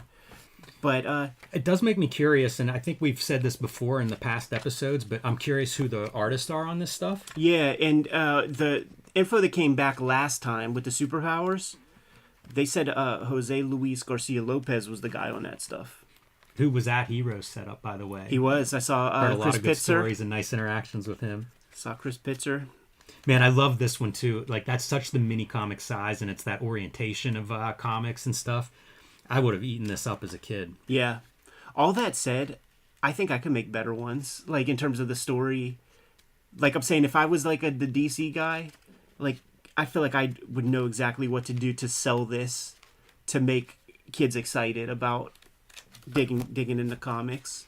It also feels like this would have been synchronized unofficially, but like Saturday morning cartoons feel like right in line with this kind of stuff. Do you remember a day, dude, when you would watch a shitty cartoon? It might be like Dungeons and Dragons cartoon. Not for the cartoon, but for the Spider-Man that comes dropping down, like the guy in a suit, like just like at the end where it's like Deke or like Marvel Comics Entertainment. And it would just be that Spider-Man. Just that glimpse of a 10-second, 5-second glimpse of a human Spider-Man. That was everything to me. It was. Boy, it also calls to mind just the all in color for a dime kind of, like the 4-color fantasy kind of approach. Like these colors are so bright and vivid. I love that panel. Yeah, that's one of the standouts to me. Very, very, very cool. There's a lot of good stuff in here. Like there are action shots with foreshortening, so it's probably drawn in the bullpens. See, this is what you don't do. Spider. That's what Spider you don't gotta push. Yeah, don't do that one. At least they have Dr. Doom in there. Yeah. Look at this Red Skull device down here on the bottom, man. It's awesome with the rumble lettering. That's fun. It's professional looking, like I bet this is produced in the bullpen. Could just be like trippy. like and probably fast. Yeah. But like you would see like those Hostess ads or something. A lot of that stuff was we'll sell the advertising and you want it to be like a comic or use our characters. That stuff was just coming out of the bullpen. Yeah. So I'm not gonna. You got to do your diligence, man. And the people last year saw the video, they did their diligence, and the guy came up to us, thanked us. He was like, dude, I sold the fuck out. But at Trident Studios on Instagram right here is the name of the game, man. Maybe from there you'll be able to figure out how to get these, but there's certainly a finite amount. And this is that kind of gray zone thing, man, where DC ain't about to be publishing this. Chip Kid ain't. This is post Chip Kid. Like he don't care about this kind of stuff. And that's actually a funny thing because he was telling us about what he wants his third wave to be, and reasonably older fella. Like this is clearly his era. He's gonna fall off. So like we're not gonna get the G.I. Joe comic reprints from that stuff or any of that post shit. You know what I would even take, man? Give me all the Bazooka Joe comics. That'd be really interesting. Because like I know what I know, and because we're 80s 90s kids, something tells me the old Bazooka Joe comics didn't have metal, dude. Yeah, that stuff too just disappears completely from history, and that's part of why I'm so grateful that this kind of technology exists now, where it's somebody who's into these kind of odd collectibles. They can do this. They can share this and preserve it. Push it down through another generation or two through this preservation. So. You call it bootlegs on one hand, but also like, what happens to it if the guy doesn't bootleg this stuff? We prefer the term archivist. There you go. Here at Cartoonist that's a good word for it. But man, I'm grateful that people are preserving this kind of comics because otherwise it's just gone. Totally. Super fun conversation. We got to put our heads together. We got to convince Marvel DC, man, to like, you got to hire a guy. You got to stretch Sven a touch, man, and do some outreach to try to sell some of this stuff, man, and add it to the action figures and serials and wherever else. It would be fantastic to have a Marvel or a DC collection of like all of these little comics. Because like I said, people have sent me like these Hulk comics that are like this big. I don't know what they were packaged in. I think some of them might have come out of like bubblegum machines and things, like there's such an odd history of that stuff. I would pony up for a book of that if Marvel was going to put out a big collection of just all the promo marketing advertising comics that they've done over the past 70 years. Like, I mean, it's going to go back to the Silver Age, so I'd love to see more of that stuff. Yeah, but what I'm saying is we need new readers, and get them while they're young. Drug dealer philosophy. That's the other thing. Stuffing this stuff into cereal boxes, like, why not? That seems like a pretty no-brainer concept. And you know what? For that matter, these new companies that all show up and they want to promote comics and they want to sell their new comics, take Marvel and DC's lunch, man. Try to figure out these partnerships with companies like Post that are putting out millions of copies of stuff. Get your comics in those things. And for Magic Spoon, you guys got to romance us a little bit more because your CPM shit, that ain't nothing to us, man. You good to go? Yeah. Kayfabers, like, follow, subscribe to the YouTube channel. Hit the bell so that we can notify you when new videos are available. The Kayfabers and the King Kayfabers and your Kayfabe hosts are doing what we can to create new comic readership, and what we're going to do is Cartoonist Kayfabe Comic Book Christmas in July, that last Saturday in July. Me, Jimmy, and all the Kayfabe audience are going around town to the free little lending libraries in our neighborhoods and adjacent towns. We're stuffing those things to the brim full of comics to create a situation where people can just happen upon comics, give them a shot, become hooked for life as we are. The videos are brought to you by the books that we make, but we also have a Patreon, and the King Kayfabers at that Patreon just saw this video, just saw this recording session. They might have scooped up all the rest of the copies. So I got Kayfabers weighing in that they just ordered both sets. There it is, man. So you know, it does you well to support Cartoonist Kayfabe at that level, but ultimately the videos are brought to you by the books that we make, and right now you're looking at a healthy bibliography of our past works, but we have new stuff out. Jimmy, tell the people what's going on. Fresh off the presses, man. This is my latest self-published comic, True Crime Funnies. Features 3 nonfiction stories. One is a traditional crime comic about a drug cop. The other 2 wrestling stories. One definitely crime. One is about Andy Warhol's dalliance with the squared circle, so maybe not as criminal on that one, but still a nonfiction story. And I've been getting requests for this. I sold them at Heroes, and they're coming up on my website Saturday, June 24th. So pick those up if you weren't able to get a copy at Heroes. And I'm making it a sale, man. This is my summer sale. I'm bringing out stuff from my past. This is the Octobriana Blacklight comic. I'll have a few of those available if you missed that Kickstarter. The Wrestling Zine, a collection of wrestling art, and some of it covers, some of it commissioned, some of it just wrestlers I like and felt like drawing. I'm also going to have screen prints. Basically, I went through my archives to bring stuff to Heroes, and now I'm going to offer that on my website while supplies last. Some of this stuff is pretty scarce, so check it out starting Saturday, June 24th. Hip Hop Family Tree Omnibus is the big book coming out this holiday season. We have just gone to press. We had to guess how many of these things to publish for this first round, so get in ASAP because it's going to go fast. I don't know that we're going to be able to supply everybody who wants one up front. We're collecting the 4 volumes of Hip Hop Family Tree, but we're adding 140 pages of additional content that was not in those first 4 volumes. So you're getting a lot of extra art that you do not have in those first 4 books. Scoop this up, put this on your pre-order list, talk to your shop, get it while it's hot. Another Christmas release that we're going to have in November is the X-Men Grand Design Trilogy trade paperback. We are collecting all of my X-Men Grand Design works into like a 250, 260 page trade paperback that is going to collect, 2 or 3 of these volumes have been out of print for some time. Bring those suckers back to print for the first time in a while. And Red Room Crypto Killers is my latest effort. Issue 1 is out there. Issue 2 should be out any time now, within the next couple of weeks. But I definitely encourage everybody to scoop up Red Room Crypto Killers 3 because that's going to be a hot key in the Ed Piskor bibliography. The daily strip that I'm working on, that I'm going to release once I have 100 strips completed. The characters that are going to be the subject of that strip are introduced in a backup feature in Crypto Killers issue number 3. So put that on your pull list for sure. There's 2 trade paperbacks of Red Room out there right now. But Jimmy, tell the people what else we have going on. Subscribe to the Cartoonist Kayfabe newsletter at the links below this video. You can also find Cartoonist Kayfabe t-shirts, merchandise, mugs, hats, fanny packs, stickers, and more at our spread shop. That link is also under this video. There you have it, boys and girls. A lot of great ways to support the Cartoonist Kayfabe channel. Make sure you participate in Cartoonist Kayfabe Comic Book Christmas in July and send us your picks. Without further ado, Jimmy, give them those marching orders so that we can be on our way. Make more comics.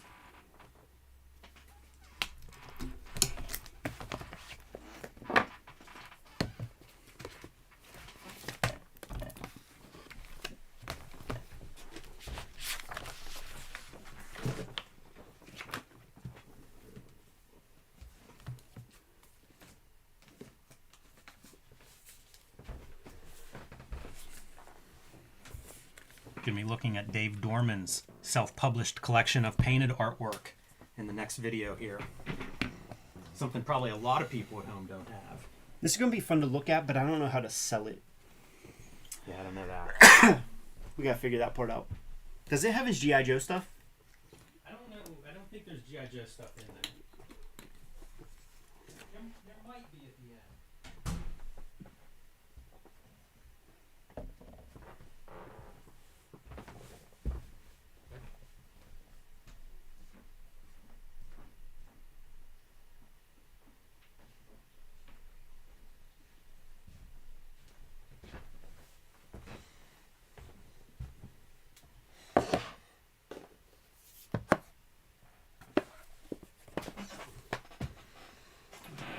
set up here.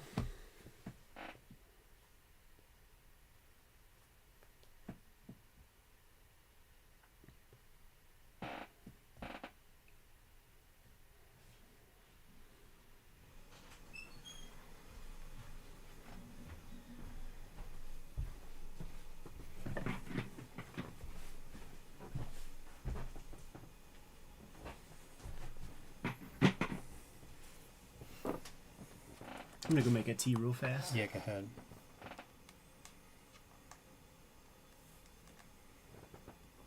Literally this morning, I think I got a mosquito bite on my hand, like right so it's visible. When that rain comes. Do you have that stand? Oh yeah, And are you plugged into the feed? I will be. Steve Olaf was like my theme for the weekend.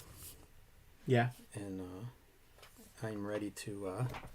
we're going to have to track him down. Yeah, I think I'm connected through email. Yeah. Because, like, I tried to... I was going to get him for the podcast some years back. Yeah, I remember circling him a bit.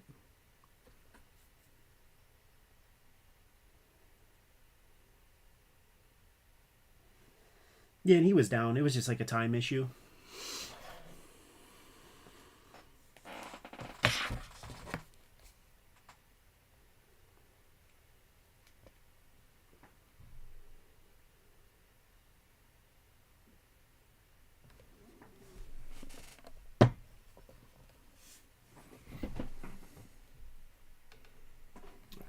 This tea real quick.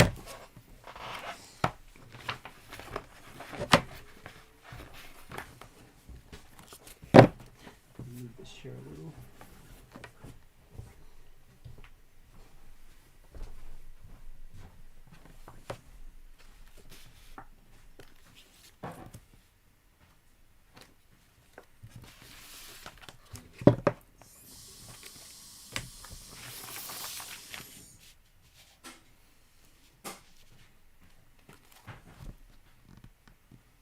Hey Jimmy, Yep. did the bank stuff get cleared up? No. I'm going to have to follow up with them. Yeah, do that. Do that, and let me know when it's all good.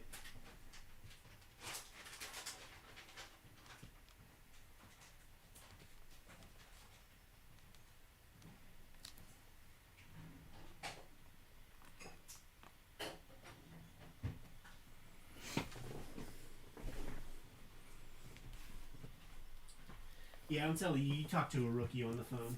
Yeah, I'm going to have to call them Because again. that shit happened to me before, and it's instantaneous on the phone. They're like, okay, yeah, you're good. You know what it is? Like just in this post-COVID world, it's churn and burn at every job. You know? Like, it's like a rotating cast at every job.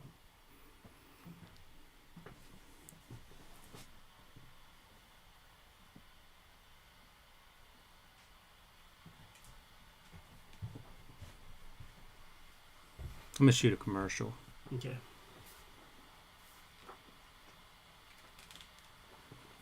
This video is brought to you by the Cartoonist Kayfabe Patreon. You can join at 3 different levels, get early access to our videos to offset the Kayfabe effect, and at the King Kayfaber level, you get access to all of our videos early and the recording session live. It is also brought to you by the books that we make. My latest self-published book, True Crime Funnies, is now available on my website, jimrugg.com. I am actually having a summer sale offering up some of my past comics that have been unavailable online, including my Blacklight comic, Octobriana 1976, my wrestling zine, a collection of wrestling art and covers that I have done over the years, as well as screen prints and out-of-print zines and mini comics like Rambo 3.5, While Supplies Last. Ed Piskor's upcoming books include the Hip Hop Family Tree Omnibus. You see the cover proof here. This is going to be a beautiful book. Over 500 pages, including 140 extra pages, plus all of the Hip Hop Family Tree strips.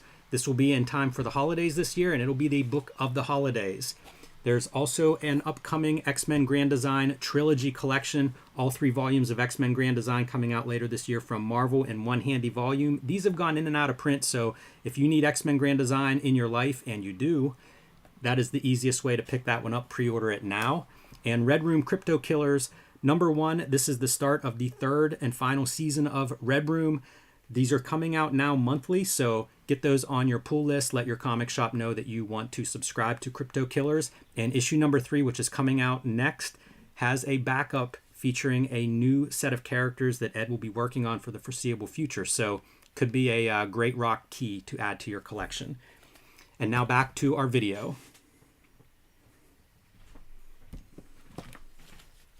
I came up with this one idea with the last strip that I wrote and designed. Well, I forgot we're recording. Never mind. You mean live streaming? Live streaming. Giving some stuff away there. It's just like a cool thing that it would suck if somebody used it in their comic before me.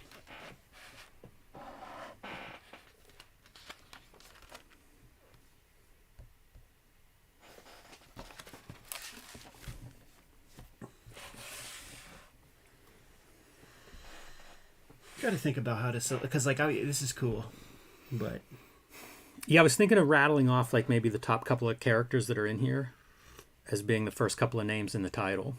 You know, like if there's a G.I. Joe, and I don't know what all's in here. It all looks like like his own shit, which is bumming me out, to be honest. Hello and welcome to YouTube's favorite comic book channel, Cartoonist Kayfabe. My name is Jim Rugg. I'm Ed Piscor. Want to remind everybody that we have a Cartoonist Kayfabe Patreon, and the King Kayfabers are watching this live. Offset the Kayfabe effect by joining our Patreon and getting access to our videos early and to our recording sessions. I also want to remind everybody of Cartoonist Kayfabe Comic Book Christmas in July. The last Saturday in July, we ask our audience to take out some of their doubles. If they're creators, take out some of those comps and just grab some good comic books and put them in the local lending libraries in your neighborhood. Got to build new comic book readers, and we know that people that are going to those libraries are readers, so put some good comics in front of those people, and let's see if we can't keep growing this comic book habit and spreading it to others. So Ed, the book in front of us today, The Art of Dave Dorman, Oil and Water. This volume is called Alizarin. I met Dave Dorman at Heroes. He gifted me this copy, and we had a nice talk about it, because I can't remember if it was IDW or Dark Horse had done a collection of his paintings. And for anybody unfamiliar with Dave Dorman, one of the great cover artists and painters of comic books. So great, in fact, that he's done a lot of work outside of comics. He's a very, very talented painter in an industry that doesn't have a lot of great painters. And so they did a nice collection of his work. It sold out, and they didn't reprint it. So he decided to take it upon himself and start self-publishing these. And that's one of the things that I wanted to show off with this book, because I talk a lot about self-publishing and how great these options are. This book is going to show it, because look at that color on your screen. Unheard of. Yeah. You could get offset comic collections like this printed in the 80s that did not look this good. That's true. It's really impressive. And so we're just going to kind of go through here, but one of the things that, Dave was talking about is the virtues of self-publishing, and that he's got a career worth of paintings and may continue to do volumes like each year as he goes out to these shows. And I love it, man. Just gives more and more value to the creator. Totally. Control your own destiny. Show your work the way you want to. Meet your fans where you want to meet them. And I think this is a great example of a generation ahead of us really taking advantage of these newest tools. He's a very forthcoming guy. I remember years ago when they were talking about like the sort of plummeting decline for creators at San Diego Comic-Con. He was like, he was very, very transparent. And he was like, a trip to San Diego with all the bells and whistles required to get there, $8,000. Yep. So I have to make, 8 to just break even, and it's becoming harder and harder out there, like trying to weigh the pros and cons of dealing with that whole situation, and not because it's not like he's making comics every month or anything like that. Like it's these. This is iconic. I think this would be a cover for a Dark Horse joint. Yeah, we've passed, like some Star Wars and stuff coming through here. Rocketeer, Gunslinger. I assume this is Expendables. It's some Sylvester Stallone vehicle. And man, like the flesh tones, just everything that he brings to this stuff, you can see why he would end up in Hollywood, because like there aren't a lot of guys that can do an action imagery like this and get likenesses and stuff. He went to Kubert, and I wonder if Did he really? I wonder if he went there the whole time, because you ain't learning nothing. Like what he's bringing to the table ain't being taught there at all. A lot of Star Wars stuff. I think that's probably something that a lot of fans know him for, his association with the Star Wars covers. I think in the 90s, like the very last run of G.I. Joe, I think he was doing the blister pack paintings that would be a part of those things. I remember seeing his name associated with G.I. Joe a bit. I was telling him I had one of his prints or posters hanging on the wall growing up, and it was a Judge Dredd.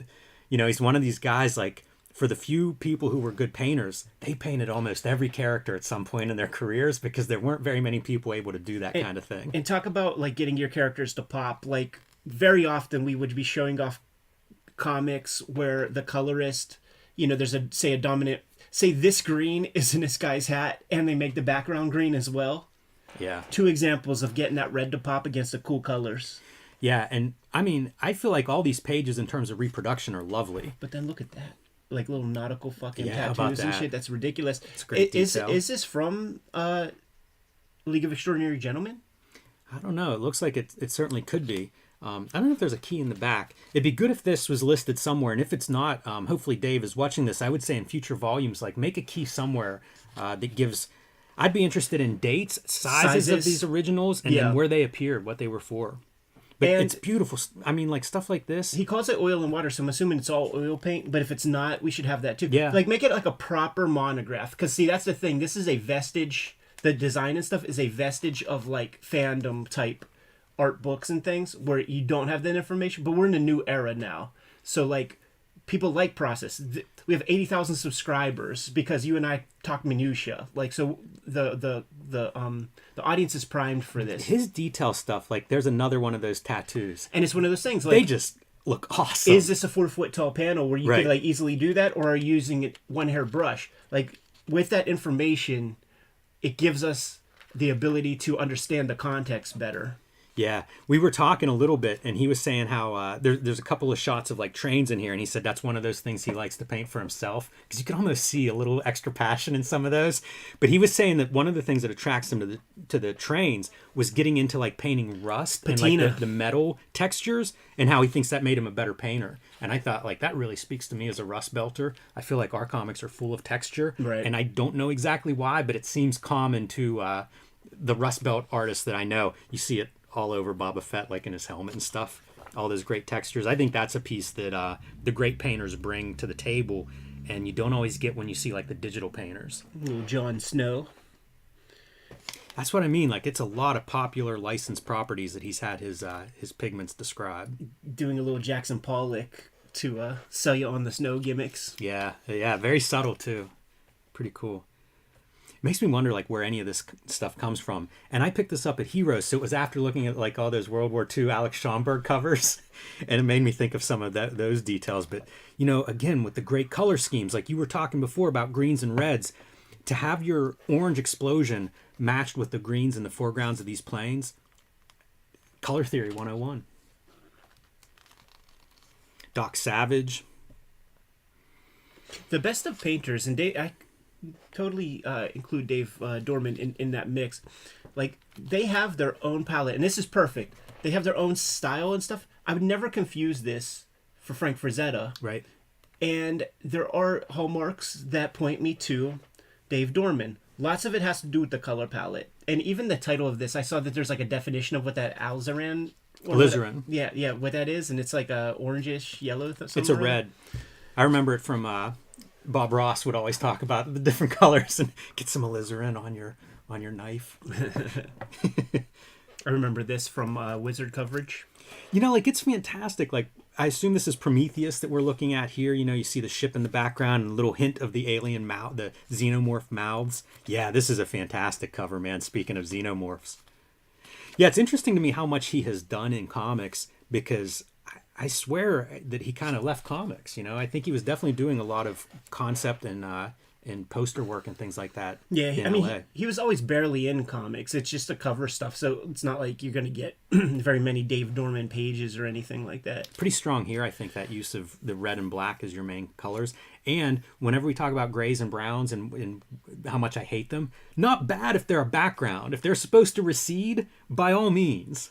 It's a different technique. It looks like there's some hand on there, man. Like, like some pastel or something, oil pastel or something. I also wonder, like, what exactly the texture is back here. That's another. What's he painting That's on? another piece we need to know. Like, is it canvas? Is it masonite? Yeah. Is it wood? Yeah, next year's volume, Dave. Give us all kinds of background, as much background info as you want to put in there. Great and Death example. Dealer, there's your Frazetta. Yeah, but, and I do think he is leaning a little bit into Frazetta on purpose, but it's still Dave Dorman palette with that background stuff.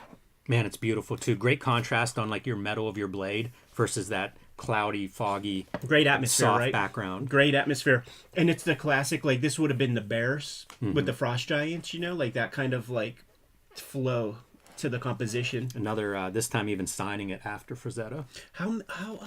Dave, how long does a painting take? Ooh, yeah. You know, is it 1,000 hours? Is this political stuff? It does appear to be political. Is that Fauci? I think so. Combined with maybe a Walking Dead motif. Oh man, how great is that for Halloween?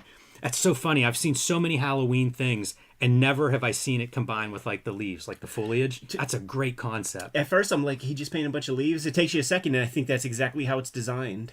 Really cool, and I like that composition where we're getting a little bit of Myers mask and then the knife.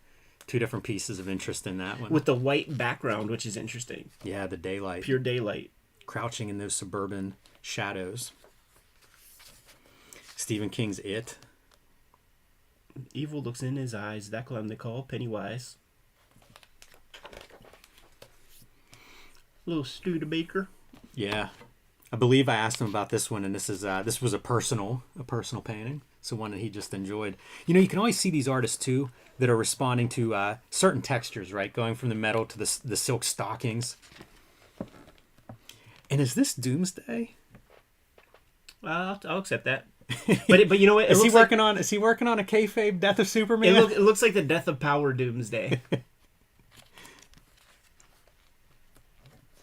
A lot of Star Wars work, like I said. This is Star Wars, right? Yeah, it's the Tusken Raiders, the Sand People.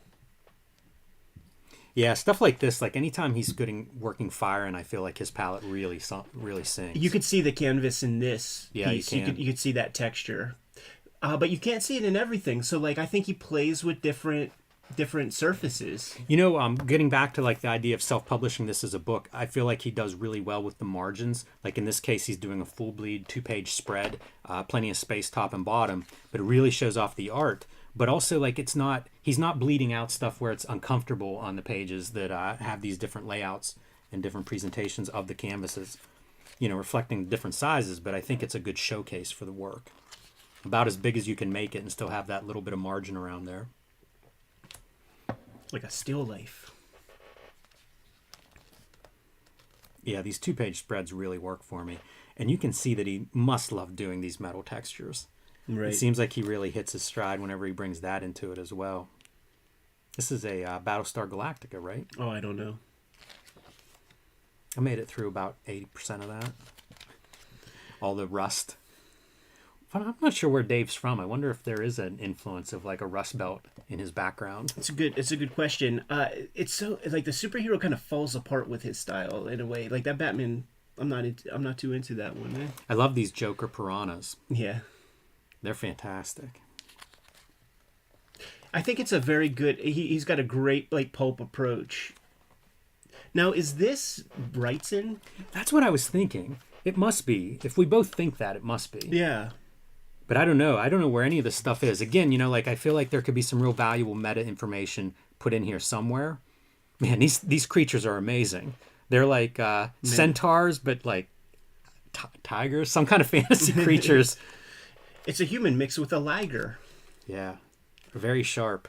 But it was funny, like as we were talking, that you know this is produced again, self-published, but this is something that he was doing himself, and this was done through Mix'em, which is who printed my True Crime Funnies. Oh, that's cool. So, you know, these options are available for people on any scale, whether you're self-publishing and starting out or you've been doing this for decades and you're a master of your form.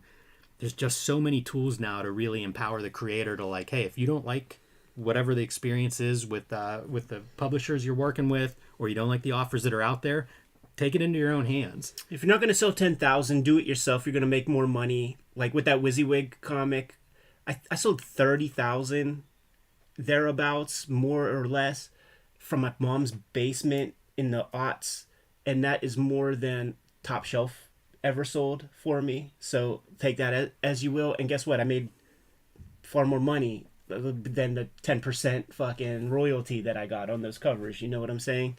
So handle your business. We're the Marvel DC type publishers. It's not like they're gonna print much more of your book. You know, they're gonna handle some infrastructure, but that's about it, man. You good to go? Yeah, I would just say if you guys don't know Dave Dorman, because as Ed said, hasn't done a ton of comics, go seek him out because he's a really fun creator. And especially like if you like seeing your characters presented in different ways and seeing them in paint, he's painted a who's who of the big IP, not just Marvel and DC, but like we saw Indiana Jones, movie characters, DC, Dark Horse, all these different places. So check him out. Definitely an artist I've been following since I was a kid. And I won't be too offended you didn't slide me one, Dave. Kayfabers, like, follow, subscribe to the YouTube channel. Hit the bell so that we can notify you when new vids are available. We have a Patreon that helps mitigate the kayfabe effect because the people who support the Patreon are getting at least one video ahead of time. King Kayfabers get them all. We're celebrating Cartoonist Kayfabe Comic Book Christmas in July, the last Saturday of July. This is where we are dumping a bunch of comics into the free little lending libraries across America. Everybody's hitting up their own towns. Got to hit up 3, 4, 5 of them in your neighborhood. Dump your doubles, dump your comp copies. Go hit the dollar bin. Go spend $20, man, and sprinkle some comics around. We need to create more comic book readership, and this is a great way for us to have an action item rather than sitting around tweeting and complaining. But the videos are brought to you by the books that we make, and coming soon, man, is the Hip Hop Family Tree Omnibus. It is 504 pages. It's going to collect all 4 volumes of Hip Hop Family Tree, plus 140 pages of additional material that I'm very excited to present to you. Drew a bunch of new art exclusively for this. That is not the only holiday treat that I'm bringing you this year. X-Men Grand Design Trilogy trade paperback is coming out to you in November. Going to collect the out-of-print X-Men Grand Design volumes. Going to be about a 300-pager or so, collecting all of my X-Men Grand Design project. And Red Room is the new focus right now. Red Room Crypto Killers 1 is on the stands within the next week or two. Crypto Killers 2 is going to be out there. But I'm working on a comic strip now that I'm going to release when I have 100 strips done. And Red Room Crypto Killers 3 contains a backup that's going to be the characters, more or less, that I focus on this strip. So I consider that to be a potential hot key once my daily strip comes out and gets collected inevitably. So scoop them up. Jimmy, what do you have? I have True Crime Funnies. This is my most recent comic book. I self-published this, debuted it at Heroes Con, and I've been getting messages nonstop about how can people get it if they weren't at Heroes Con. I'm putting it on my website June 24th, Saturday. I'm going to have a summer sale, so you can get True Crime Funnies from me at jimrugg.com starting Saturday, June 24th. I'm also putting on some of my other books and zines, like my Blacklight comic, the remainder of my Blacklight comic, Octobriana 1976, will be available on there in limited quantities. I'm going to have zines like this wrestling zine, collecting some of my wrestling covers and commissions and artwork. Rambo 3.5 will be back in a limited print run there. Out-of-print posters will be available on there. So it's going to be a big summer sale while supplies last. And some of this stuff is extremely limited. So check that out if you're missing anything from the Jim Rugg collection, or if you're maybe don't know what you're missing, check that out. And you can also join me on patreon.com/JimRugg, where you can read my latest comics first. What else do we have going on, Jimmy, that people can support the channel by? Subscribe to the Cartoonist Kayfabe e-newsletter at the links below this video. You can also find Cartoonist Kayfabe t-shirts, merchandise, hats, mugs, fanny packs, stickers, and lots more at our spread shop. That link also under this video. All great ways to keep the channel going. Give them those marching orders, Jimmy. We'll be on our way. Make more comics.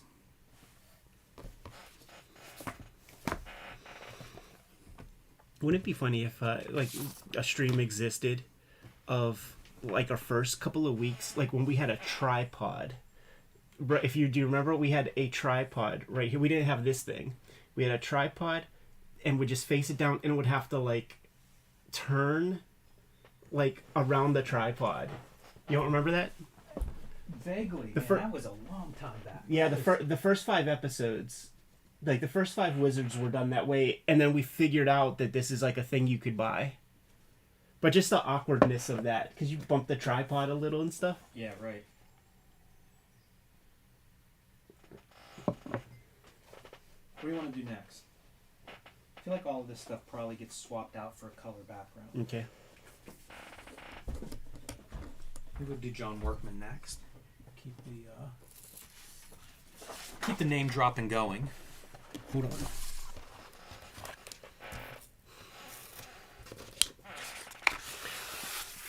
I see the sales point of this video. Call it something like letters are artists and they're important, or something like that. Yeah.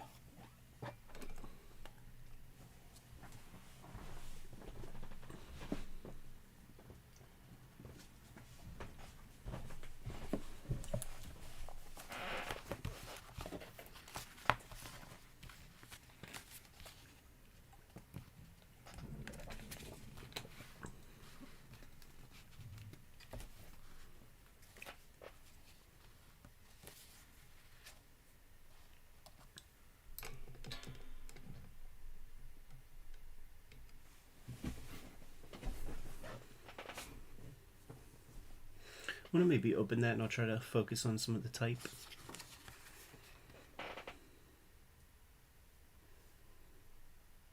Let's see this square.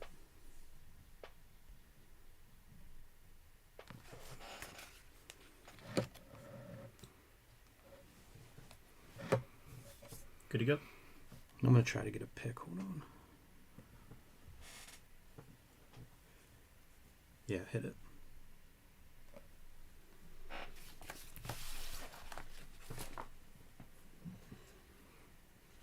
Hello and welcome to YouTube's favorite comic book channel, Cartoonist Kayfabe. My name is Jim Rugg. I'm Ed Piscor. Want to remind everybody that we have a Cartoonist Kayfabe Patreon. You can join that at 3 different levels and get access to our videos early to offset the kayfabe effect. We'd be the first one to track down these comics that can be hard to find and go up in price quickly. At the King Kayfaber level, you get access to all of our videos early and the recording session, which we appreciate. Kind of the third brain in the room, if you will. So check that out, see which level fits best for you.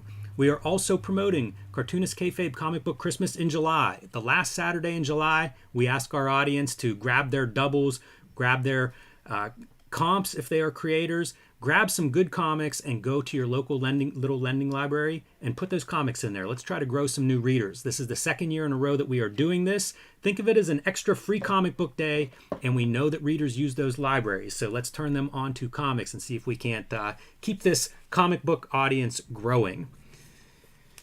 All right, Ed, we are back from Heroes, and I met a hero of mine at Heroes this year, John Workman. That was awesome. We know him, probably a lot of the audience knows him as a letterer, but he was also the first art director of Heavy Metal magazine, one of the huge influential moments in American comics history, and he's also done a ton of artwork. You know, these letterers, they are designers, they are artists, even if they don't always draw the comics, but in John Workman's case, he's done quite a bit. And he has this ash can mini comic zine. It's a living document, man. It's like the 3rd or 4th edition with extra pages, and he just keeps adding to his legacy, like within those pages. So he sells this at cons. But when you go to a comic convention and he's a guy who has a table, he might have a couple dozen, 100 of these, at the ready, and it's worth scooping up, man. 100%. His work, as it says, over 40 years of comics and drawings.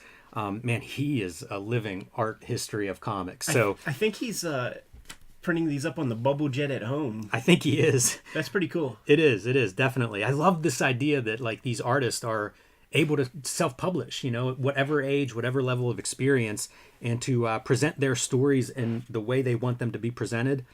It's very inspiring to me. Got started in production department in DC, quickly went to the new venture of Heavy Metal and was with them for a number of years, 5-7 years, something like that. Yeah, 7-year stint. And you can see like some of his resume: DC, Marvel, First, Pacific, Deluxe, Eclipse, Image, Dark Horse, Apple, Harris, Topps, Disney.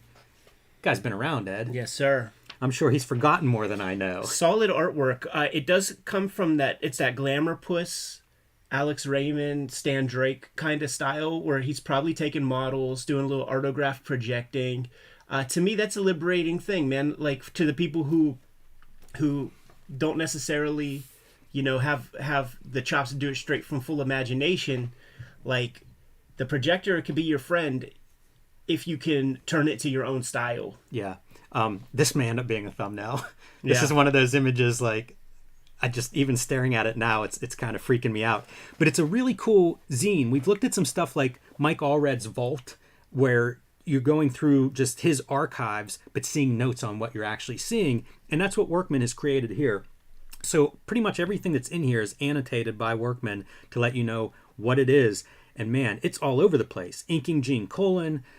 There are logos and things. Babe Ruth drawn with a computer mouse. So you really get a chance to see, like, this is a comic strip he drew that Bob Kane was writing at the time. And I think he just inked it. Just the inks. Yeah, you're right. Written and drawn by Bob Kane. Doesn't it inks look like by Workman? Doesn't it look like Tim Hensley? It does. Yeah, it does. Very strange.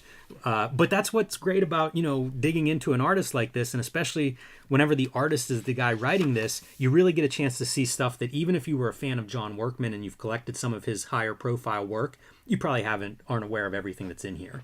And I love it. I wish that more artists would do this. Whenever we get one of these, I feel like I always say the same thing, is I wish more artists would do this. Totally. This is fun because it's 2 inkers on display. I should have my copy in hand, but I don't.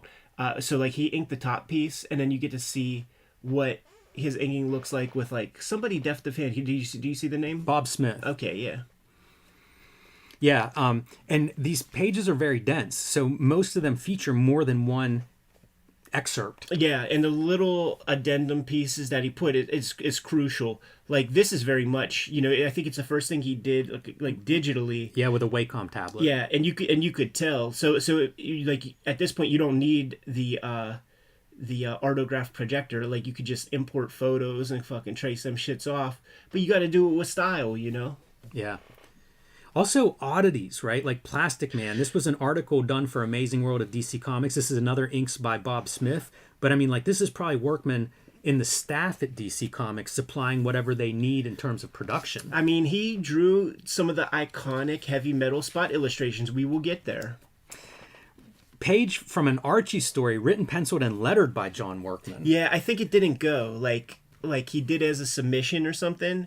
And Archie is funny, dude, because, like, we did Archie strips in art school. Several of our teachers were Archie guys. And when I submitted my pages, they literally said that the figure work is too good. Like, it has to be much more rigid, much more stiff.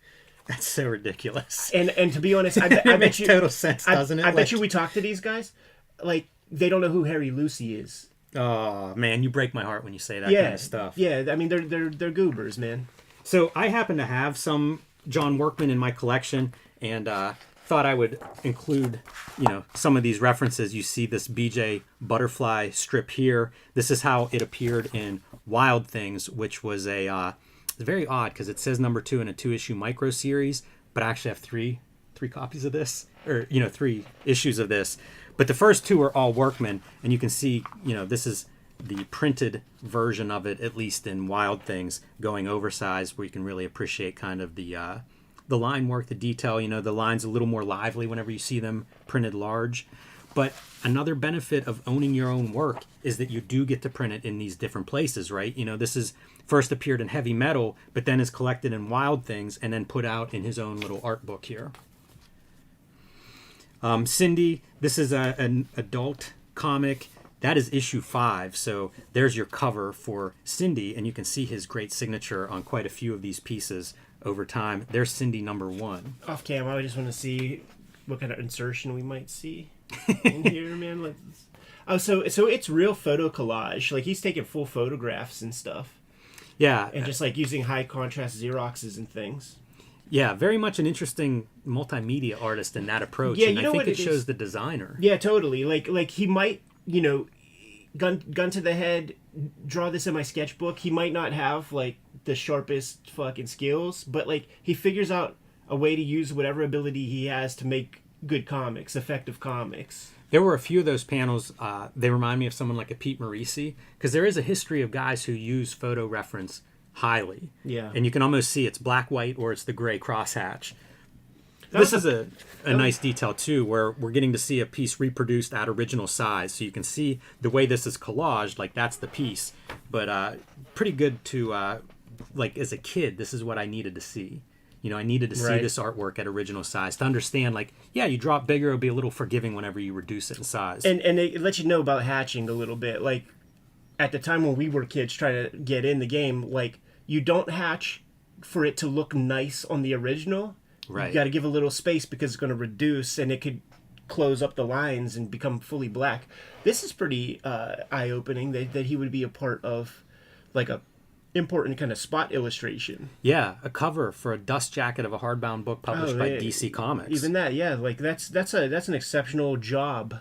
Yes. To get. This is a really disturbing piece. If you guys want to read it at home, you know, pause the video. But about child abuse, and I see almost shades of Kevin Nolan. It's interesting to see kind of the what I assume are similar tools, similar approaches on some of these artists. But you get a collection. Like this is an illustration, a piece of illustration, ad art. A bit different than the rest of the art that we're seeing. One thing you do see a lot of, girls. Yeah, that's his deal, man. Definitely into the pinup side of this stuff. This piece from Thunder Agents. So also just working with a whole bunch of different publishers over the course of his career.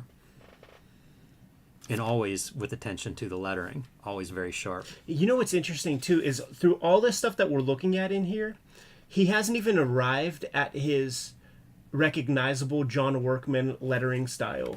Like that's pretty by the numbers house style type lettering to a large extent. It's almost like something gets unlocked with his Simonson collabs. Yeah, it's interesting. You wonder if Simonson is responsible for some of the Workmanisms. Sure, yeah. Because there is kind of a font to it. Because like this is a Workmanism of like you take the panel border away. Mm-hmm. With the bubble, which is pretty freaking sharp, you know? Like, there wasn't many dudes who were doing that. I wonder if that's something he innovated. It's a great idea because, one, it kind of carries you from panel to panel, but by using the gutters, it actually gives you a little bit more space to leave the artwork alone. Yeah. Which, you know, some of these verbose comics, like, you got to figure out places to get that extra lettering in. Yeah, that looks like he was solving some problems. Yeah. This is neat. This is his pencils. Al Williamson inking over top. Super tight. Like, you could see that, you know, all the facility is there.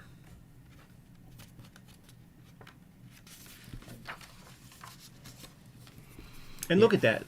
Dude, how many times have you seen these, man? I didn't know those were John Workman pieces, but there you have it. Yeah. Promo and ad art, you know, like that's what you get when you have a guy like John Workman on your staff. Whenever you need this stuff produced, jack of all trades. I think this strip is really attractive.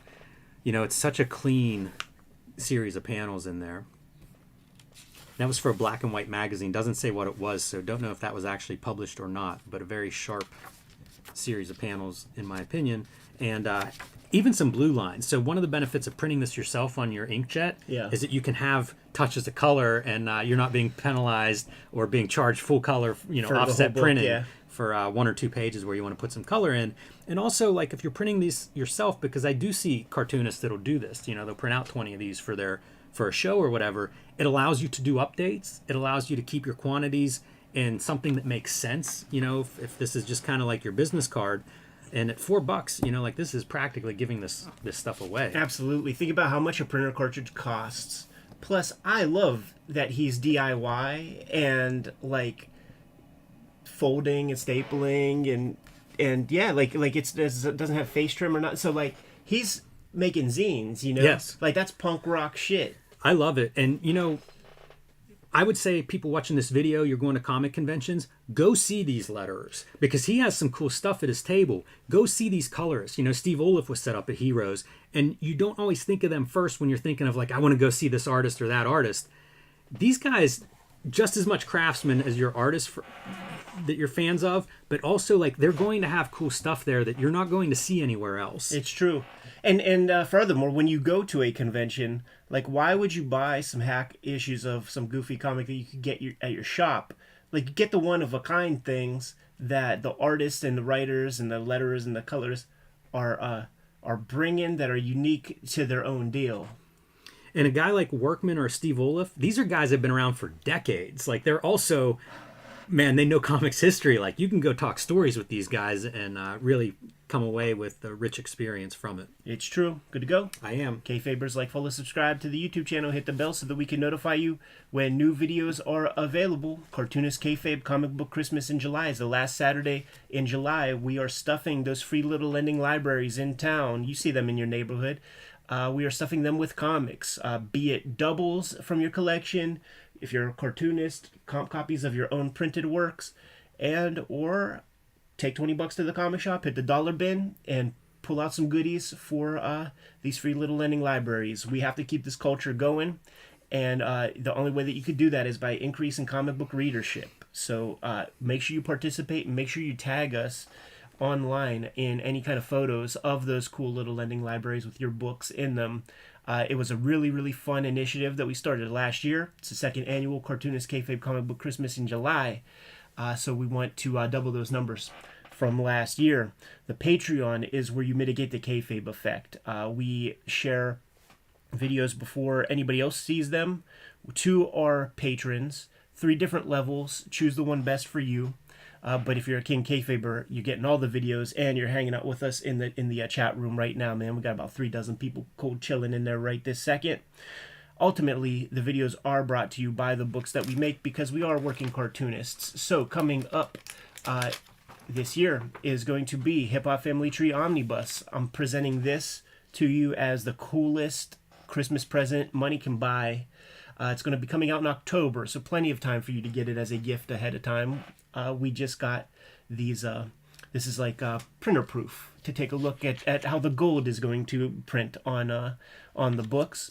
Collecting all 4 volumes of Hip Hop Family Tree, going to add 140 pages of additional content to that book to make it a very unique, special presentation. I hope you guys support this book. It's the best book I ever made. X-Men Grand Design is going to be another holiday effort that you're going to be able to get your hands on for the X-Men fan in your life. Going to come out in November. It's going to include all of my X-Men Grand Design comics. We're calling it the X-Men Grand Design Trilogy trade paperback.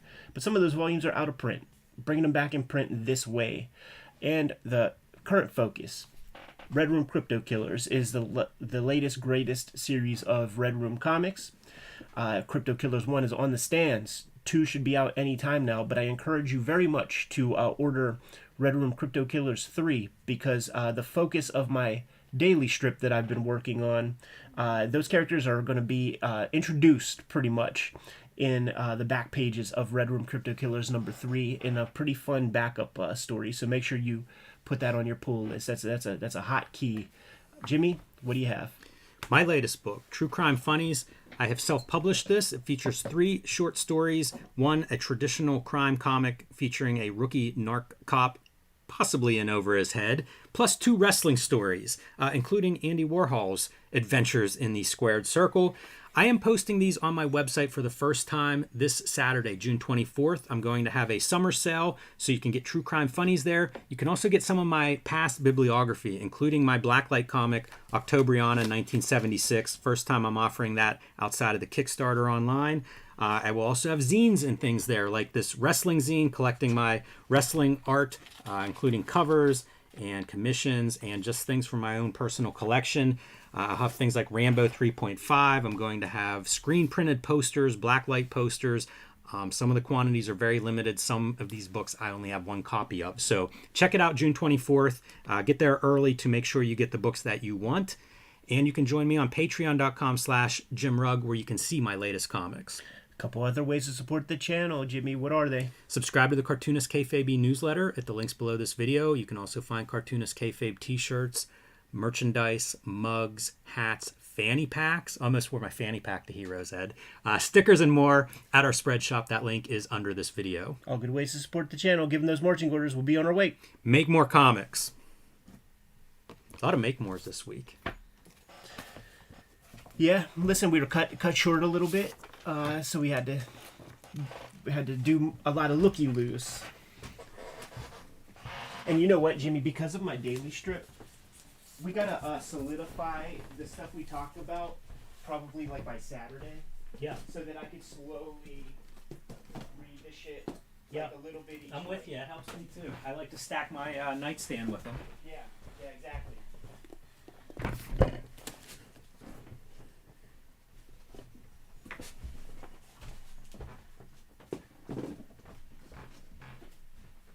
Why did Ian send us so many of these? I know they have different covers, but like he sent us most of his run. Yeah, he sent all of it. Like Tom even has a different cover. So if you want to, both of my covers are down there. If you want to. Yeah, I'm gonna show them off because I assume that's why not.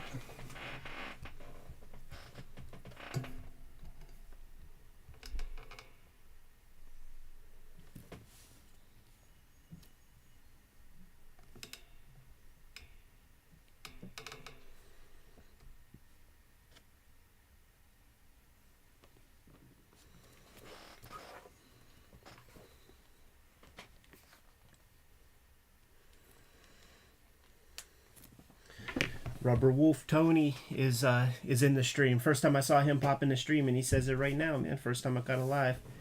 Oh, awesome.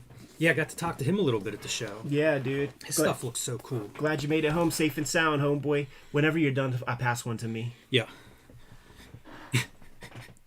Kind of ridiculous. But that Frank Brunner cover, pretty sharp. Yeah. Cool approach. Man, yeah, Very unique. interesting. It actually gave me an idea on Project X. well, no, on more of these. And I'll say it whenever we're talking and going through it. Okay.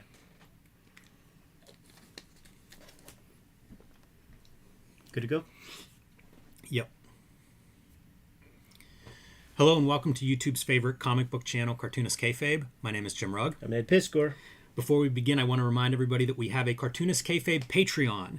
Join that Patreon, get access to our videos early, offset the Kayfabe effect. That means you'll be tracking down the books you want before everybody else does. In some cases, these books are rare. In some cases, the prices go up. So find a level that works for you and join up. At the King Kayfaber level, you don't only get access to all of the videos first, you also get access to the recording session, which is awesome for us as well. Yes. So join us on these recording sessions. You can chime in the comments and answer some of our questions as we go along. We appreciate that. I also want to remind everybody of Cartoonist Kayfabe Comic Book Christmas in July. This is the second year that we are doing this. We ask our audience to join us in getting your doubles, getting your comps, getting just some good comics and putting them in your little local lending libraries. A lot of neighborhoods have these little libraries. We know people go there that like to read. So let's put some good comics in front of them and see if we can grow the comic book readership. And tag us in the photos. Those lending libraries have a lot of personality. This is the second year in a row that we've done this, and we got a great response the first year. So let's try to top that, and let's try to get some new comic book readers out there. Let's. Ed, we are looking at a wild project here in front of us. Yes. This is comes from a cartoonist, Kayfaber, Ian Chalgren. He had done a book some time ago. Okay, I just remembered. Like his contact info is going to be visible, so we got to make sure not to like his phone number. So we got to make sure that page doesn't get seen. Okay. We have looked at a previous book that Ian had made, collecting original art off of online. Ian is a book designer, and he makes a very limited run of these. This is not something Ian is trying to bootleg and sell. This is Ian making portfolio pieces. Business cards. Exactly. Very expensive business cards. Unforgettable That is business right. cards. And you know, man, whenever I was freelancing, one of the things people would send out postcards, to art directors, to publishers, editors. And the whole thing that people would say is try to send them something that stays on their desk, that they don't just throw away. That's what Ian has made here. These are exceptionally impressive books. Go check out our first video with Ian's books because this opened up my eyes to what can be done with some of these self-publishing and print-on-demand tools that are out there, combined with the internet and these amazing scans of original art that are out there. Yeah, first book he sent us, he called it the ROM Ocular Edition, and that's his deal, like the Ocular Edition. It's very similar to the Artist Edition in that it scans from the original art, but he's sourcing this stuff from online. The ultimate, Marvel comic covers that exists from the 70s, that ain't exactly hitting for Ian fully, man. So he went on Comic Art Fans, he went on Heritage Auctions, put up these high-res print quality versions of these original art pieces. It made a fantastic book. Yeah, so let's go through that. One thing he did was different covers. Yes, 5 covers. Why not, man? If you're going to do a print on demand, why not play with these different cover options? I see you chose to crack the Hulk cover out of the shrink wrap. Yeah, I had to do it, man. Had to do it. Maurice Severin here on this Hulk cover.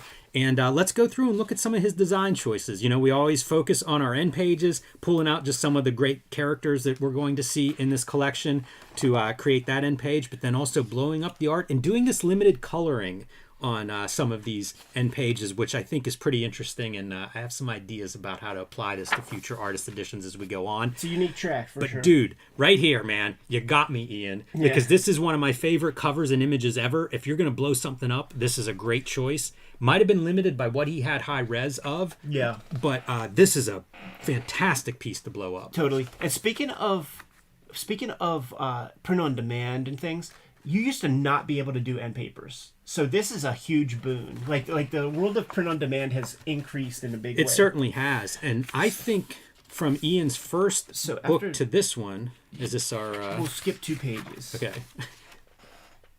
Yeah, after Ian's first book, one of the things that really impressed me going through this one is like the resolution has developed. It's very, very sharp in this book.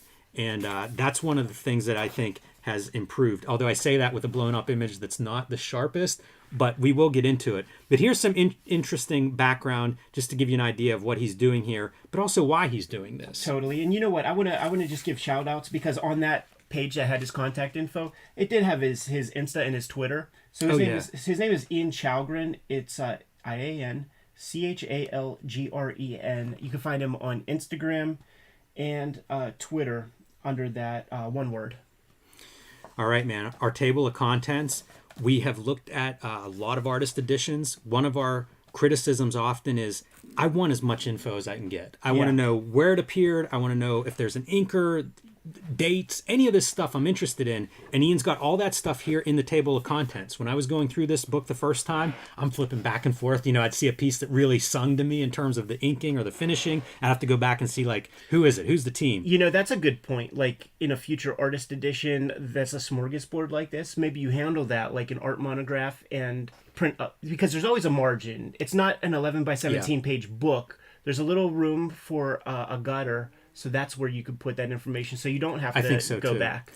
A little note from Ian talking about how maybe some of these inkers aren't accurate, but this is how he got the information. So Heritage Auction site, Marvel database site for reference. Doing his due diligence, you know, like putting in that work that's above and beyond just the design, but actually like trying to add some useful information here. He's very thorough. Like when he first got in contact with us, it was after we did a video where we're like, Marvel Grand Design Artist Edition, Scott Dunbier, let's fucking do this shit.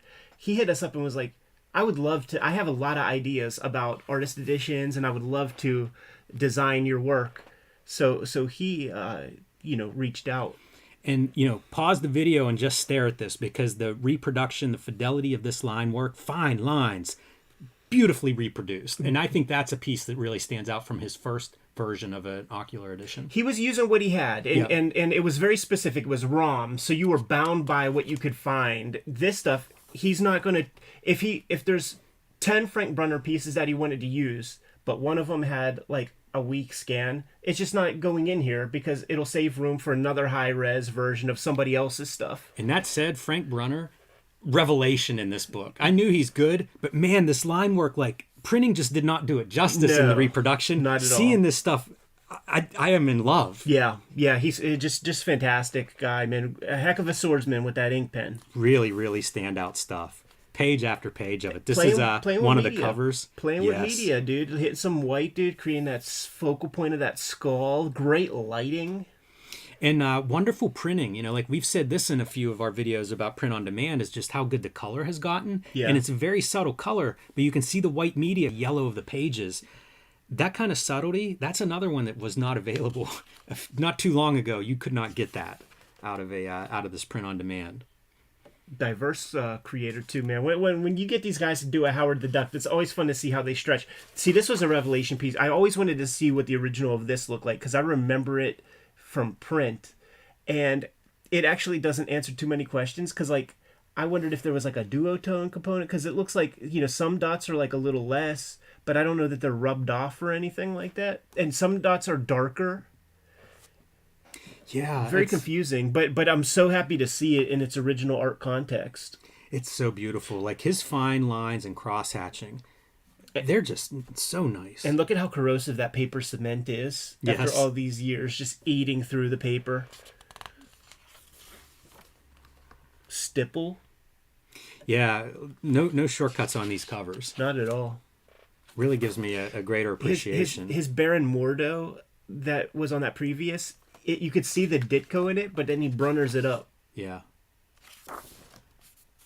I love this Red Sonja too, like the contrast in styles between our background image and like the ultra fine lines in our foreground. He'll adopt, pretty wild. Yeah, he'll adopt a little of like the corresponding artist, like the person you think about who belongs to that character. So like he doesn't typically, we saw a lot of his work. He doesn't really draw hair this way, but that's a Frank Thornism that he's continuing. Maybe it was editorially suggested or something like that, but that's what you're seeing with that kind of hair. It's really neat. It looks like it's almost drawn on like an overlay or something. Like, you can. It does look separate. Yeah, it feels like there's a smoothness to those lines that feels like different paper or something. Yeah, and it's really, it's a brush and everything else is pen. Big John Buscema. So you get the bio in Great. each chapter. There's going to be a handful of artists that get profiled here. Very nice. You don't get that in the IDW joints. And then you get like the collection of like what's he worked on? Where might you find his work on some of these other titles? And I mean, Buscema's worked on everything, so it's a pretty big list that you see there. It's really fun to watch John Buscema go as well. So much Conan work. Like whenever you see him doing these superheroes, to me that always pops and stands out. Great as a figure artist. Like I knew him from How to Draw Comics the Marvel Way. I'm sure a lot of our audience as well. And he's so good. You just don't see as much of his superhero work as some of his barbarian stuff. So kind of nice in that way. Yeah, real reliable hand over there at the House of Ideas. It also makes me so happy that all of this work does exist. There's so much work that's been lost, but totally. And we always talk about the Ditko Kirby unethically sourced pages. Some of these are from that same era. Like these guys weren't getting their pages back. These are coming through the Gil Kane off the back of the truck sales group. Man, the Silver Surfer Buscema just really shined. Absolutely. I love those. Stunning. And it's fun, like you see the Cosmos. So it's Buscema following Kirby. I think there was a little bit of pressure from everybody that followed Kirby to keep that Kirby energy up. But they all do their own thing. And yet you see the Cosmic, Buscema doing the Cosmic with some Kirby influence there for sure. And of course Thor, talk about following in Kirby's footsteps. That's big shoes to fill. What's cool though is that you see like it's leaning more toward the Buscema. Yes. With these barbarian types. Yeah, definitely. And some screen tone, organic splatter like screen tone on there. Pebble texture. Mm-hmm. We got Sal Buscema, who might be in the runnings for drawing more Marvel pages than Jack Kirby did. Look at how sharp the inks are on that thigh. That's a Feather Master. Yeah. Iconic cover. Part of the Kree Skrull Wars, I believe. The only good alien is a dead alien. Boy, that just clicks on every level. That Dutch angle. Full Roy Thomas hyperbole. There's some good depth here, man, with these guys in the back. Like, you wonder, I wonder what the print version looks like, because at a certain level, you can imagine that as surprint. Yeah. Yeah, could be. So much energy coming out of these. Sal Buscema, I feel like, really has that Marvel style down pat, that house style. Totally, yeah. I mean, he is the house style, really. Like, it's the distillation of, like, the Buscemas and the Ditko and the Kirby. Talk about an ominous villain, huh? Jeff Bezos. That should be with Jeff. When Jeff Bezos goes fully off, he should, like, comb his bald hair that way. Yeah, you see so few bald heroes or villains in this day and age. People should do more of those. Learn from the mistakes of hardcore from Valiant. Interesting textures here, man. Like, I have to assume that there's just like a different ink hand. Yes. Yeah, totally. And you can see like paste ups of your logos and your lettering and everything. Supposedly, this was something that would often change. Like the paste up blurbs on the covers was Right. something that would be changed last minute and changed again. John Byrne, here we go. This is one of the covers that Ian put together on this limited run. Yeah, totally. And this issue, I think it's like 7 or 10 or something, very near to my heart, because at a certain age, probably 11, 12, I stopped fucking with toys and was fully invested in comics and art supplies. That's like what all my money went to. And the friends that I had that had like a little humble stack, here's a Leonardo figure, here's a my old Bebop and Rocksteady, like let me get that. And this is like one of the comics that I took from somebody. This is pretty good too. Whenever you're reading his biography, Ian includes, I'd be remiss not to mention Byrne's recent online Elsewhen series. We're going to look at volume 3 soon. Very, very up to date there. Good author photo too. In a Classic time period image. whenever people were not really doing good author photos in comics, that is a classic image. What a throwback X-Men kind of look. Yeah. He kind of came up with the idea of like the black. It's like not blue and yellow, but like black and gold. And that's what I adopted when I was doing X-Men Grand Design. I just loved seeing those costumes with like pure black with yellow. This had to be I would bet that this is one of the bigger challenges for Ian, because you could fill up this whole book with Byrne covers. So I didn't like take a look and see like what the max number is, but maybe you got a dozen from a guy or something. What 12 Byrne covers do you choose? Yeah, I wonder if he's figured out like what else has appeared in other artist editions too, because a lot of this stuff to me feels unlikely. Yeah, for sure. And a guy as prolific as Byrne, like you are going to choose from, there's got to be hundreds of covers out there. Yeah, I mean you could do. I think 30 this pages. is pretty neat, because when else are you going to see the Marvel Universe covers? Right. So it's kind of a cool piece because you also get to see so many characters then. Funny that some have the logos and some don't. For those playing at home who are new to the game, man, you see these red lines. That would be indicative of what they call a color hold. So when you see the final printed page, clearly no black line, just color would do that job. And it's cool because that highlights the subtitle right there. Good little design flourish. And this is what that front piece, that 2-page spread in the front was zooming in on. Like I say, one of my favorite covers of all time. It's so sweet, man. It's so graphic. It's incredible. And he solves problems. Like the white feet is a solution to a problem. Yeah, and it doesn't hurt anything. No. There's so many ways that could go wrong, and it doesn't. It's perfect. And so simple on the background. You know, like this is one of those that I love it, one of my favorite covers. Probably didn't take him very long to draw it. Yeah. You know, that background is deceptively simple. I just picked up Doomsday +1, like the first issue from Charlton. Oh, that's cool. I got a little run of something that. we ought to look at. I got a run of that. I got him pulled in my episode box too, so easy Michael to do. Golden, we've talked about him, and he's got an artist edition forthcoming, and I'll never get sick of looking at Michael Golden art. Yeah, man. Patience is a viru.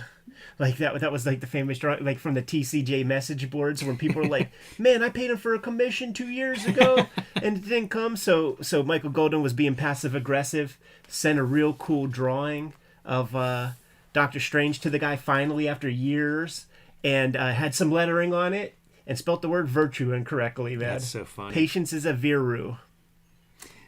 Have you ever seen this book? Yes, I have it. Oh man, we had to pull that out. I've never seen it. I'm kind of curious to see, to take a look at that. ROM Space Knight. Did you know that Golden drew some ROM Space Knight covers? Not at all. Fun to see him just doing all these different characters. Must be like maybe his art direction time period or coming up on it whenever he's tasked with like a lot of different covers to produce. I think those guys liked seeing his interpretation of the various Marvel characters, and Makes this is one way to perfect do sense it. to me. And of course, Jack Kirby. So this is another one. A lot of Jack Kirby art has been reproduced or is gone. So what pieces are you going to choose here? And seeing some of the stuff from the 70s, the second run of Kirby there at Marvel. Or I guess the third run, depending on how far back you want to go. Makes me want to dig out my Black Panther run of his. Because these covers look good. I have those in the same episode box ready to go.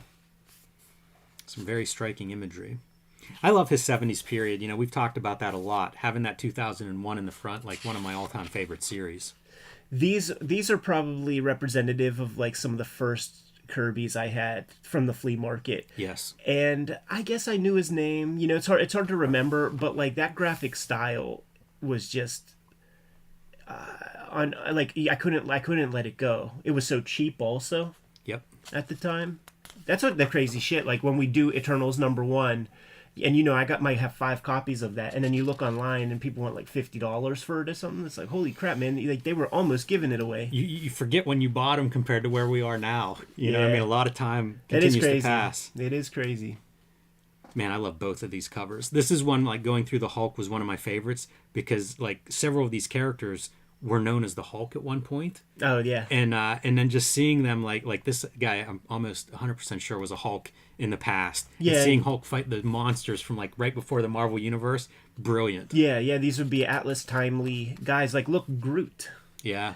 Groot was, in one issue of like suspense stories or whatever. Love this cover, too. Ben Grimm on the, having a fight coming up, a fight poster. I saw a dude when we were down at Heroes Con. He had Ben Grimm thing, like rock textures tattooed like all up his leg. Yeah, I saw that. Yeah. At first I thought it was like the chemical, like symbols for LSD or something, but it was thing rock texture.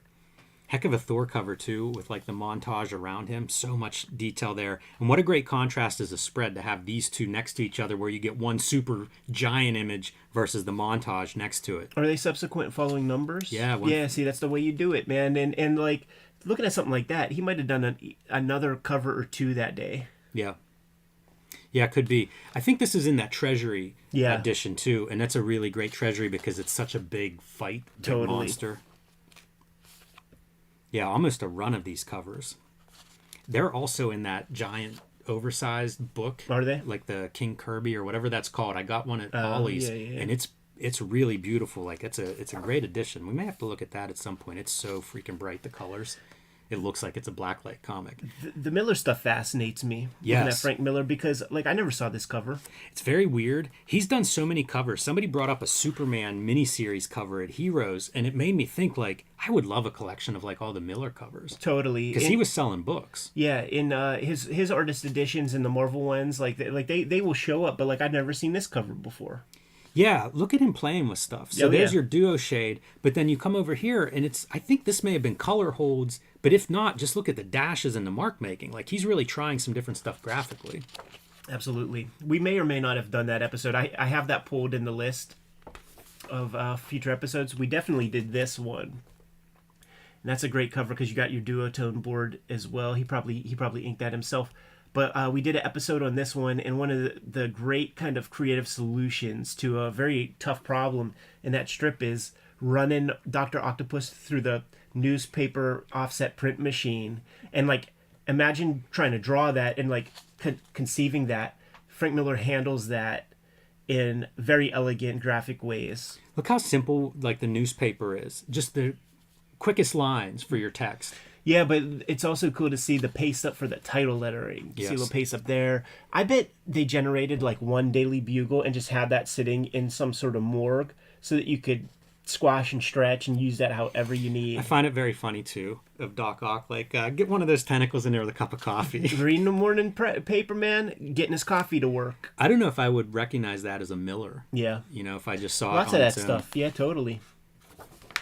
Lots of that stuff is But a he little did a complicated. ton of covers, so like I say, I think it'd be great to see like a Miller cover compilation. Be a chance to see him drawing some of these characters too that you don't associate Miller. It's early period, so in terms of business, it's like, let's keep this kid on the hook so that he doesn't go over to DC, and when we can find a place to put him, we will, but we just don't have it right now, so... This one just says FM, which makes me assume this is Miller inking. Yeah. Look at those inks between like the heavy blacks and then the finest of lines that he's hatching with. Yeah, it's real sharp. This is one of my all-time favorite covers, and boy, does the print version look different than this. I was Totally. trying to find it in my collection, and I couldn't find it, but man, I just love the mashup of the monsters and stuff. So it's Miller Jansen, like who do you think's responsible for the paste ups? Maybe we got to ask Uncle Klaus. That's a good question. Yeah, I'm very curious about that. And then where do you get them, man? Like straight from Famous Monsters of Filmland. But now you got to go into the office and hit their photostat machine and put some dots on these guys. Well, that's just it too. If you look at them, like the dots are very fine. Yeah. It does not, like I say, the printed version of this very different than I'm this sure piece. so much more A. We looked at this. This is the one that Jim Shooter drew the inside of. Yeah. Look at that white. Like that looks like he's just scraping, man. If you look close, you can see the that's paper's fun. just busted up. And then some of the iconic stuff. You know, this is a cover of one of Ian's books. Oh, what I was going to say about color. I would be curious to see these things, especially if you have them that, like the covers that don't have all the text on them, to have like the cover printed at size next to these, I think would be really fun. Because a lot of these covers, they do look different. Yeah. George Perez, man, boy, did he do some beautiful covers too. Like this kind of stuff. Look at the graffiti and detail that he's putting on that train. Totally, dude. You know, like I'd never seen that cover, but I know the Mike Golden G.I. Joe cover was Storm Shadow and Snake Eyes kicking off of a train and shit. And it's a different composition, but spiritually it's very similar. I was thinking of that. So you see Perez and Austin, 1980 here as your penciler inker team, but right below there is Byrne, because there's like, you know, Roger and Dicky, Sinnott, Olaf, like Rick Parker, all these names, right? Simonson. They always would do that. By having Byrne down here, it's almost like this is a Byrne cover or something, man. That's I don't know. Hopefully they colored the Perez signature a little different to make it stand out and not be part of that list of artists. Great stuff, though. Very dynamic. You know, you get your foreground, middle ground, background on there, reading clearly. Cool perspective. Yeah, really one of those artists that probably learned to draw from comics as opposed to like classically trained croquis, figure drawing, yada yada. Because his stuff is just so steeped in comic language of like superhero era comics. Rest in peace, John Romita. Just lost him. Good run. Heck of a run, man. Heck of an artist. It's obviously sad to lose these guys, but man, you see a lot of their art whenever it happens. You know, celebrations. Yeah, and... I got this issue in that famed collection for my birthday one year. What a great cover. I saw a guy that was doing embroideries and embroidered this. That guy. Never saw anything like that. That guy was pretty awesome. I love these covers that are very simple. It'll just be the figures, you know, no background or anything. Romita was king of that stuff. You know, even this is kind of a variation of that, just very simple with the figures. And Kingpin looks so good there. Yeah. That kind of simplified cover is pretty atypical for Marvel. As we've been flipping through here, I don't know that we've seen it anywhere else. The Sinister Six in perspective, the lettering. It's his Spider-Man. That's the Beauty. Spider-Man on the old underoos and Yeah, all the promo materials and the Hallmark cards and things. I mean, it's his Hulk that spoke to me as a little kid. Yeah. You know, his stuff really defined Who are we looking at here? Romita Sr. Oh, this is still Romita? Yeah. Man, he's got some inkers on there. It must have been like an Alfred Alcala or somebody inking. Yeah, there were one a couple of those pieces. that are pretty far out. Dude, there it is, man. Spider-Man and his amazing friends. So clean. That's a great cover. Contrast between your top and bottom. Yeah, dude. I love that. There's a lot of this was happening in covers. Like we've seen several of these from different artists where like your bottom third is a whole different tier of action. These are interesting comics because the Electric Company Spideys, because I think that like so many of them are like 2-panel pages. You know, it's regular comic size, but it's like so simple to read. So here's a piece that is interesting. Great to see Romita sketches. Would love to see more of this stuff in artist editions. And we see it now and then pop up. You'll see some roughs in a couple of the artist editions we've looked at. I absolutely love this stuff, adore it. Should have been grouped here because I assumed that that's a rough for this cover. So I wish those two were like on subsequent pages. Sure. I think he did that many kind of tight roughs for like every cover.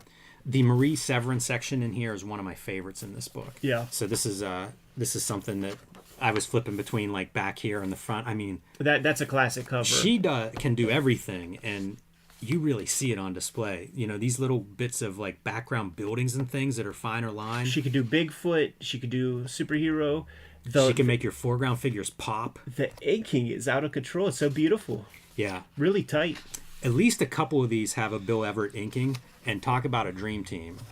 Yeah. They fit together. I think this one may be Bill Everett. That's on your inks. fascinating. Look at that background inking, man. Tell me that isn't just... Those figures pop so freaking hard. It almost looks like pencil on the screen for the background. Yeah. No, it's just two master artists working together, really jiving together. And he's doing stuff that you wouldn't think would work with these weird brick textures going every which way. It's almost like little kid shit, but like as a gestalt, like when you look at the whole piece, it's like this motherfucker's dope. Yeah, this one really stands out in the heaviness of the foreground figure line work. Yeah, I just love everything about that cover. there's those little Bigfoot. Those not brand are fully worth it for her stuff, man. Yeah, it really illustrates what she can do. She must have been like number 2 in that bullpen for, hey, we need a cover, or we need, because I've seen roughs of hers, so not even like, I don't know if she would even be credited with the covers, but like doing the rough and then passing them off to whoever ends up drawing it. Yeah. And all of these like off titles. Yeah, there was lots of that stuff. You might get a Kirby, Ditko to start it off, and then just like a bunch of weird job dudes. Some Barry Windsor Smith, Conan era. Checking that out. That's always a fun thing to reference. We'll call it the Barry Smith era. There you go. Uh-oh, he's turning Windsor. He's turning Windsor, dude.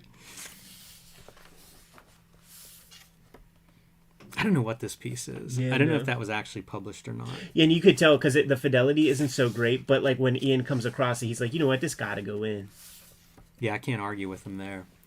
This one's super weird. Barry Windsor Smith doing a New Mutants in the middle of the run. Yeah. There's a handful of those, and it's like they were doing whatever they could to try to save it. And him doing Warlock. Yeah. So bizarre. Just doesn't quite feel like his work. Nice to see pencils. Pencils down page. When he was full Kirby mode. This is the stuff that the legend is. He drew like on park benches and had no house or whatever. This era, man, I would love to see artist editions of all of that. Totally. Let's get that Weapon X artist edition, man. So here's the various covers. I confess I didn't read too much of this back matter stuff. There's some neat stuff back here. And, this is, as you said at the beginning, a business card. Yeah. So what you get is a little bit of his background, but this is the picture that popped for me. This is Bruce Ayers, owner of Capital City Comics out of Madison, Wisconsin. Capital City, one of the companies, the big distributors with Diamond that went out of business in the 90s. Right. And it really makes me wonder, like, when is this photo from? Because if this is relatively new, I'd love to talk to Bruce Ayers. You know, if he's still, I don't know if he's even still alive, to be honest. But, I mean, Capital City was, like, the other big distributor. And, they even published some stuff, like Nexus starts at Capital City. And I don't understand the Love and Rockets, if that's just maybe him going through like some influences. But Capital City was publishing even in those early days of the direct market. You see a lot of his influences. I'm talking about Ian, not Bruce Ayers. It's kind of neat, again, if you're looking for a job as a book designer, you're giving some background on where you're coming from and the influences that have led you to this point. It's a Bill Sienkiewicz original. Blow that one up, Ian. Give us a whole facing page of that. You can see the background doing his first ocular edition there with Rom. Little shout out to the cartoonist Kayfabe. Very familiar. And some of the books that he has worked on. Oh, that's cool.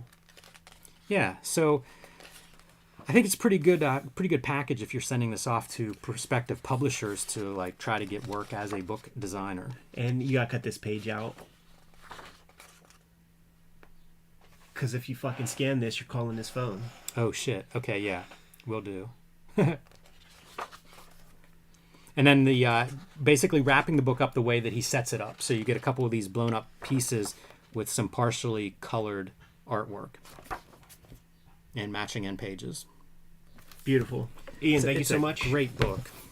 I hope that he does start doing some comics and graphic novel projects. I hope this leads to that work because, I mean, that's the dream, right? Like, you do this work, it gets seen, you get a job. Yeah, and there are these guys, like, the Marvel reprints and stuff with, like, the saturated color and all that stuff, they're just churning and burning. They know that they're going to be able to package this stuff any which way and that people will buy it. But if you just had a little bit of taste put into it, how much better it would all be for everybody involved. Like beautiful books. You're chopping trees down. Make it worth it. Exactly. There's something Buddhist about that. Good to go? I am. Kayfabers, like, follow, subscribe to the YouTube channel. Hit the bell so that we can notify you when new videos are available. Cartoonist Kayfabe Comic Book Christmas in July is the last Saturday of July. This is where me and Jimmy and all of you are going to head out into your neighborhood armed with a bunch of comics, be it doubles, comics you're not reading any longer, comp copies. You just hit the dollar bins and scooped up a bunch of stuff. We're putting those comics into the free little lending libraries in the neighborhood. The idea is to perform some action to try to increase comic book readership. We all saw comics in weird ways the first time we saw them, and we got hooked, right? Let's make that possible for somebody else. Each one teach one, The Patreon for Cartoonist Kayfabe is a way to support the channel. If you have all of our books at this moment, hit up the Patreon, and depending on your level, you're getting a certain amount of videos. But if you're a King Kayfaber, you're getting all the videos before anybody else, and you're hanging out with us in the chat room right now as we are live stream recording these videos and materials. But the videos are brought to you by the books that we make. And coming this holiday season, Hip Hop Family Tree Omnibus. This is the gold foil cover that's going to be affixed to a nice hard cover when the book comes out in October. Plenty of time for you to buy that thing as a gift for this coming Christmas season. 504 pages, 140 pages of additional material that isn't in the first 4 volumes, all wrapped up in this nice gold foil package. It's going to be hard to beat. But that's not the only Christmas effort I'm going to be putting out. Your homeboy Ed, straight up Santa Claus this year. X-Men Grand Design Trilogy is going to be a trade paperback that includes the out-of-print X-Men Grand Design treasuries that you did not get your hands on. All of it's going to be in one handy-dandy TPB, standard Marvel format, all of that stuff, man. Scoop that up. Support X-Men Grand Design that way. And the comic that is the focus of my attention right now is Red Room Crypto Killers. Issue 1 right here is out on the stands as we speak. Issue 2 should be out anytime now. I highly encourage you to grab Red Room Crypto Killers Issue 3 when it comes out. Put that on your pull list because that's going to be what they call a hot key these days, man. That is the introduction to the characters that I'm working on with my daily strip right now. I'm going to start to put that daily strip out once I get 100 strips in the can, and that's going to be a sought-after valuable comic once I start putting out those books. But Jimmy, what do you have? My latest comic book, True Crime Funnies, just debuted last weekend at Heroes Con. I've been getting hit up all over the place about how can people get this book if they weren't at Heroes Con. I am doing a summer sale on my website. First time I've done this really ever. Starting Saturday, June 24th, you'll be able to buy True Crime Funnies from jimrugg.com. And since I'm doing it with one book, I'm going to do it with all of my books. I pulled a lot of stuff out for Heroes, and I am putting everything on there that I still have, which includes things like Octobriana 1976, my Blacklight crowdfunded comic from a few years ago will be available on my website, along with some variant editions of that. I'm going to have zines like Rambo 3.5, which I did a small run of at Heroes and sold out quick. This wrestling zine is a piece that a lot of people have been inquiring about. Features my wrestling art from comic book covers to personal work to commissions. That'll be available. Some of the Blacklight posters that I did with Octobriana are on there as well, some out-of-print books. Some of it's very rare. Some of it is few as one copy. So check it out starting June 24th, and first come, first serve on those. So grab those while supplies last. You can also join me on patreon.com/JimRugg, where you can see my latest comics and writing. Lay out a couple other ways that the people can support the Cartoonist Kayfabe channel, Jimmy. Subscribe to the Cartoonist Kayfabe newsletter at the links below this video. You can also find Cartoonist Kayfabe t-shirts, merchandise, hats, fanny packs, coffee cups, stickers, lots more at our spread shop. That link is also under this video. And some of the Kayfabers, they made mention that you get the Cartoonist Kayfabe baseball cap. You can wear it all 3 days at the convention. So we'll see you guys in Baltimore later this year rocking those caps, man. But those are all great ways to support the channel, Jimmy. Give them those marching orders so that we can be on our way. Make more comics.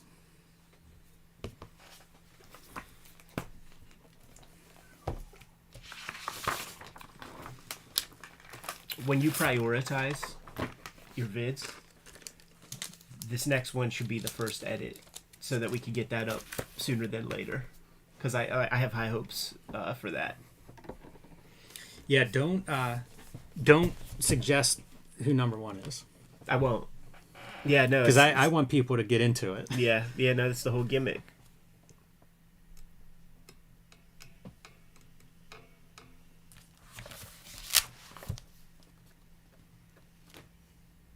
Hold on 1 second. Mm-hmm. I'm trying to get it lined up well.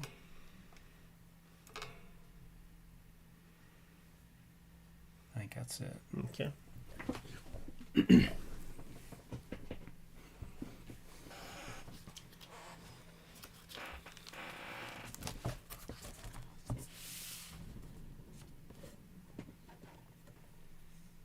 Good to go? Yeah, hit it.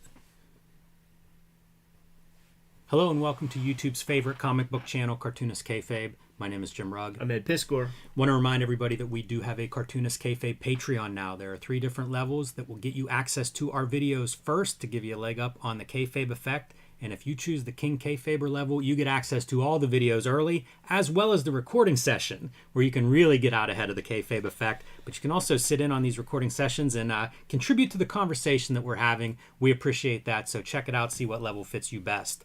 I also want to remind everybody of Cartoonist Kayfabe Comic Book Christmas in July. The last Saturday in July, we're asking our audience to pull out some of their comics, doubles, comps, just books that they think are great introductions to comics, and insert them into your local lending library.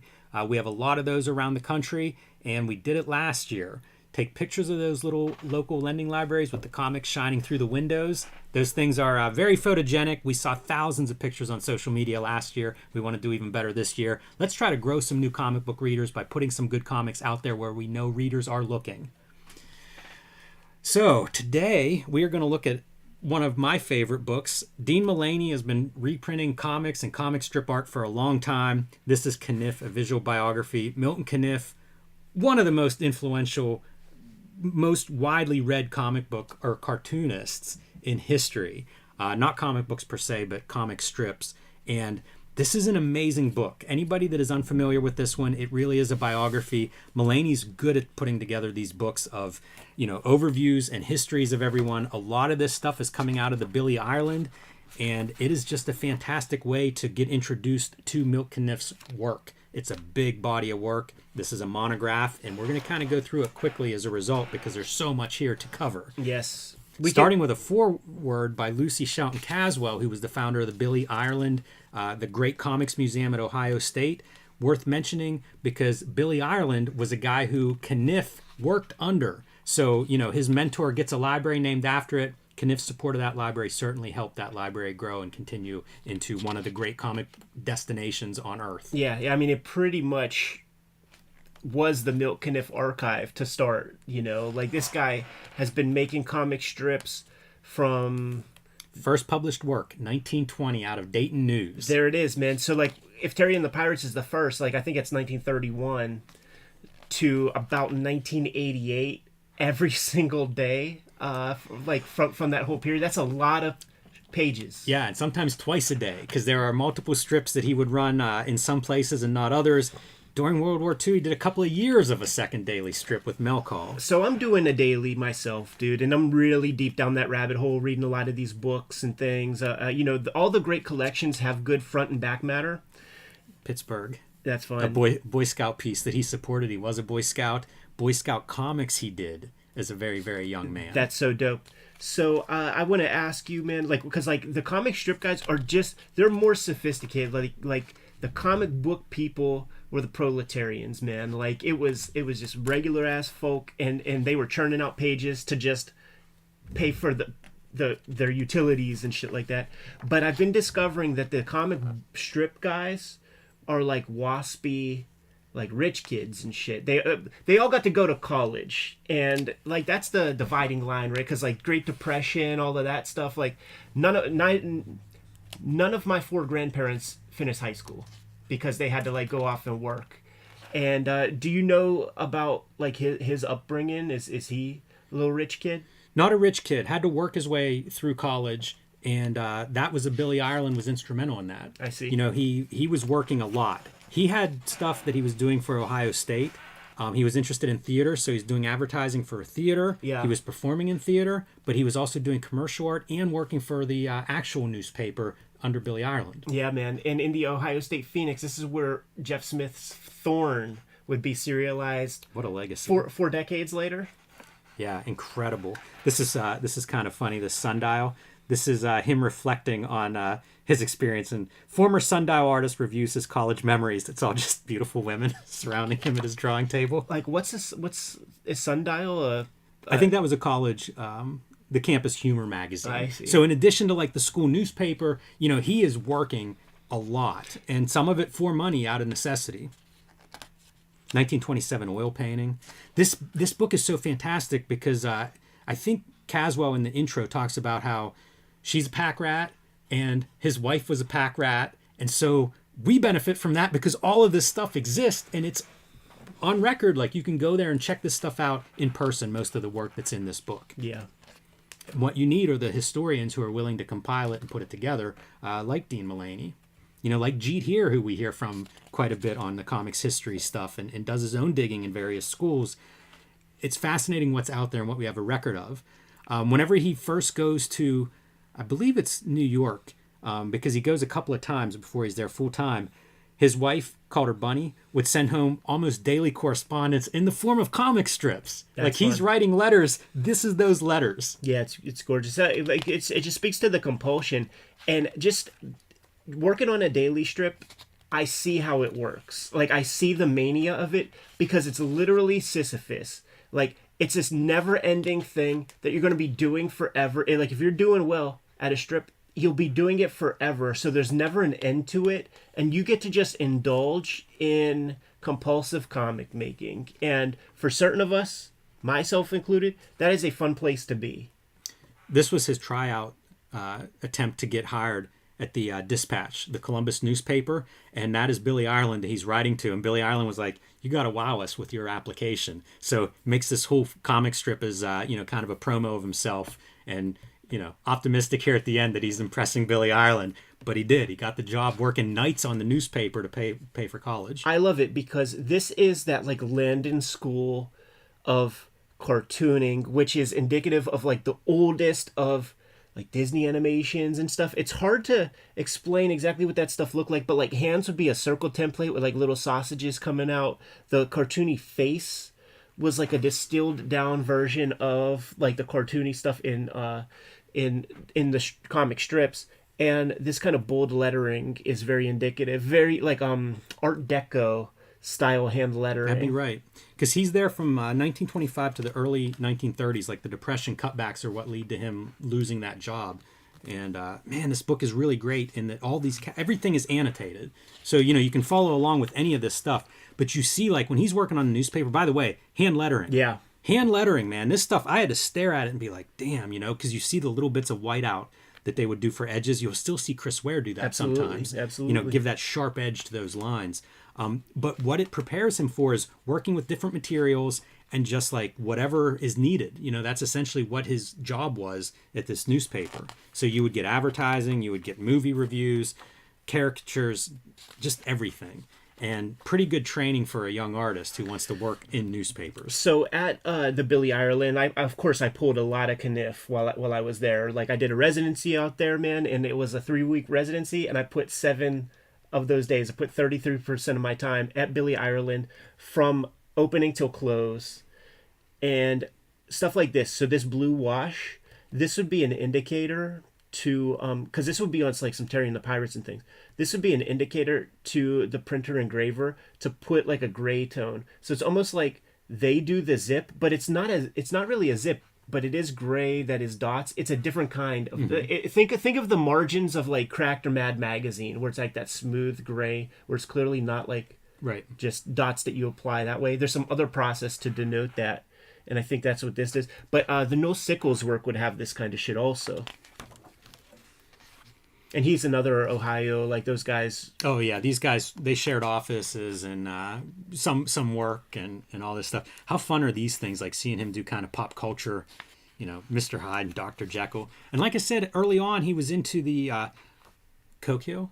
Yeah. He was into theater. That was his other passion. And Billy Ireland said, actors don't always eat. Stick to the art. Isn't that funny? Yeah, it is, because I feel like how things have changed, but probably acting's still not a very solid, dependable profession. The format of these strips is interesting, like a real Rube Goldberg or Ripley's Believe It or Not, which started as a strip, kind of formatted in the same way. It's amazing when you see these, because like they're not necessarily appearing on the comics page. You know, like these comics might appear in different sections of the newspaper even. Yeah, just like little ads for stuff. But you do get to see like some of his early, you know, he'll get to do a strip regularly. You know, something like Escape from the Pen was one of the early strips that he got to do.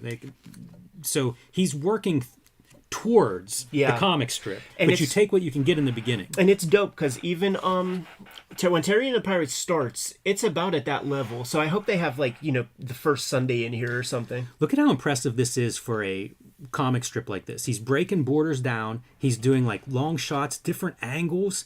It's amazing. They talk about like whenever the first sound movies came out, you know, it was about whenever he's getting active in this stuff. By the way, here's a Billy Ireland sample of a comic that Billy Ireland did throughout his life. But to give you again like the rigor of that Midwest style and what Caniff is learning under, I mean, this is another one where you start looking at it and breaking it down, and unbelievable this is what you're putting on a page. Jimmy, I'm embarrassed that I never even thought to look at Billy Ireland's work or study that cartoonist at all. But what I was saying is, like, once you know, a little bit of cinema enters, a lot of filmmakers credit Caniff with coming up with a lot of their camera setups and things. That's fascinating, man, because, like, you could clearly see, like, once the talkies are a thing, this is comic strip art changes. Travel journals. So, like, London, Japan, once he starts traveling, he keeps these kinds of records and drawings. Just phenomenal, man. You're like, the guy drawing all the time, right? Totally. And I think you have to have that sword sharpened to like be at that level. But like, look at even the lettering, man. You know, in a travel journal, he's not Ames guiding it, so like his hand is steady as fuck, just naturally. Yeah, totally. And you know, kind of that classic kind of cartooning. You know, something that you would see in Mad Magazine, and we would get all excited over. You know, Kurtzman just loading up like gags, or Will Elder loading up these pages. Caniff can do everything. Yeah, he can do it too. All right, man. Here we go. Noel Sickles. You mentioned him. One of the guys that really stands out to me from this era, and they worked in the same studios together for several years. I can't remember which one went to New York first, but they worked together in the newspapers there. A lot of history together, and a lot of influence, I think, on each other when they're getting into their early days of comic strip making. These are fantastic, like spot illustrations that they're doing from the Associated Press. This is the same deal, you know, like. An editor or a publisher is going to need a piece, and it was just like send it into the bullpen there. Man, incredible artists. Like these guys from that Associated Press bullpen would be called up to like ghost strips for artists for various reasons. Like they were just jacks of all trade, and you can see it as you flip through here, just the variety of styles. Fashion is something that he's credited with. Dresses actually made up after his designs and some of the illustrations. And I think we'll see photos of some of that stuff later on. Gotta love this. Roughs that he submitted. I don't think any of these were purchased, but you can see even on top of like a full workload, he's still constantly churning out material, trying to get to that next level. That's what you got to do, man.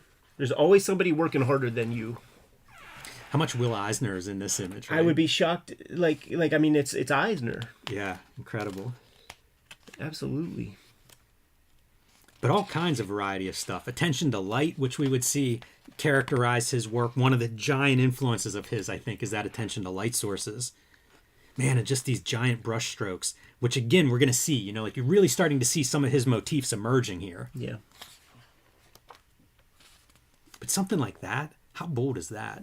Just a quick ink sketch, gigantic thick brush, putting it down, you know, getting these ideas together. I'm trying to decide if Gandhi is a good guy or bad guy in his strip. Pretty wild.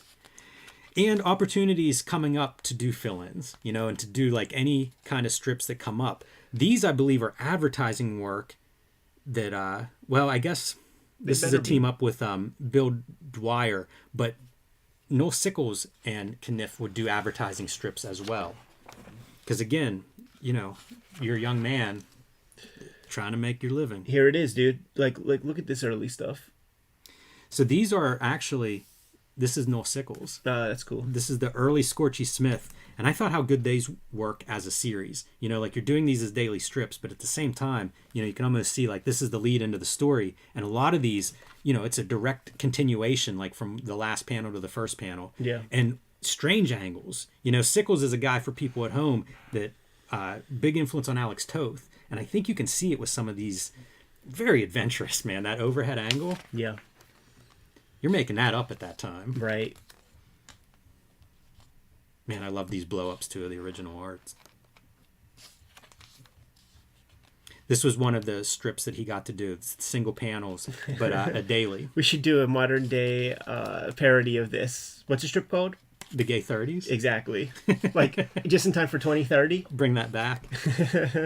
But we could add some stuff to it. It's pretty neat to see him doing the line work.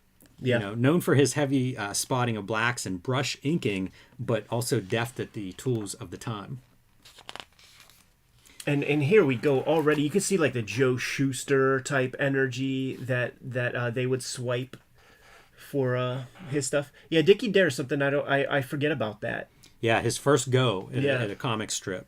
And this stuff, this is the material. This would go to like the editorial departments of newspapers and stuff as like a promo piece. Like, hey, you're going to want to subscribe to the Dicky Dare strip, and a version of this might even be like the placeholder for some days ahead of time before the strip actually shows up. It'll show something like this and be like, in 2 days, Dicky Dare begins, and kind of like get you excited a little bit. Yeah, the concept is Dicky Dare, young reader with a great imagination, imagines himself in these like classic bits of literature, adventure strips. And it runs for a little while. I think it runs for maybe a couple of years. Fantastic. That's amazing, man. But he would do... think about the concept of that, like in terms of story engine, because it's infinite. Yeah, for sure. Let's do a Jack and a Beanstalk one. Let's do Where the Worlds. And you do start to see like the heavy blacks showing up here. But speaking of that promo art, throughout his career, he would do new promo art. Whenever it was time for promo pieces, he felt that would give it a little more juice if it was an original drawing as opposed to like reprinting something out of the strip. True professional. Yeah, and a guy who was doing this when he was super busy and still felt there was value in like, I want them to know this announcement's important. Yeah. Important enough for me to put some new art on it. Now, he worked his ass off, no doubt. But he had a system, you know, like the best of comic strip artists, they had their studios. And there's some crazy dudes that came through his studio, like fucking Norman Rockwell's kid and stuff. First 6 Terry and the Pirates. Yeah, and you can see it's that early area, a lot of penmanship. This is the First Sunday, very famous one. It's almost Hergé. Yeah, one of the things they said that he departed from his editor was when it came to coloring, he was working with these engravers that were just masters. And he said he would challenge them with the color. You know, whether it was cool sunsets, you know, those lighting up the sky, stuff like that. That's what you do. So, like, whenever I had my Japanese hip-hop family tree deal, and you see the first book, and they're using Japanese characters for sound effects, so that comes back when the first book's out, and I see that, and I'm like, this looks fucking insane. This is so dope. A lot of sound effects in future editions. That's pretty cool. Because I'm just like, I just wanted to see what the Japanese guys do. A Howard Chaykin quote here, talking about Burma. This is from probably from his introduction to the Terry and the Pirates collection #1. That's right. Yeah. Already, we're so quick, man. We got the lighting, we got the shadow. That like, he's got these textures that he can build just by daubing, and these are the vestiges. You see this in superhero comics, absolutely. Some of the names we could name just like off the bat on the latest like Alex Toth art stuff on Instagram. You can see Toth like fully inspired by Caniff's work. It goes all the way up to Charles Burns. It's true. And I mean, Kirby cites Caniff. You know, like yeah, it's of course. Really the DNA of what we look at today. Like the stuff that's really lasted. A lot of it comes back to Caniff in terms of the graphic. Giant brush strokes. Yeah, beautiful. Really ballsy. Yeah, it's such a nice piece for this. And you know, you mentioned like right away you can see his style coming through. think of how many years we looked at work leading up to that. You know, that first published piece, I think, was 1920. So this is a guy who's working a lot between then and the debut of this strip. It's the move, man. And you're fired out of a gun. I recommend it. Everybody, man, make daily comics and put them on Instagram. Yeah, you can see some of the coloring. There it is, dude. Like so sharp. And you know, like the real engravers, like the real artisans who have like, you know, fingers missing on their hands and shit. Like they see that and they're like, okay, I see what you're doing, Milt. I'm gonna fuck you up on this one, and like really go to town. Yeah, I mean, it's stunning. Look at the extreme close up on that panel. That's a flyer. He was taking a lady out on a date on when he was working on that strip. You can see him using his assistant, dressing him up for reference, and the secretary here answering mail. Yeah, so much of that. Like, there's a lot of great... And, you know, it's all kayfabe photos and stuff where he's setting up some chick to look like the dragon lady. And at a certain point, these comic strip guys were making such bank that they were hiring legit Hollywood actresses to be in their studio to, like, dress the part, just to stand there. Yeah. You know, they probably lived in that Connecticut house. There's quite a few photos in here as we go. Look at these backgrounds, how incredible these backgrounds are. That's the thing, man. Like...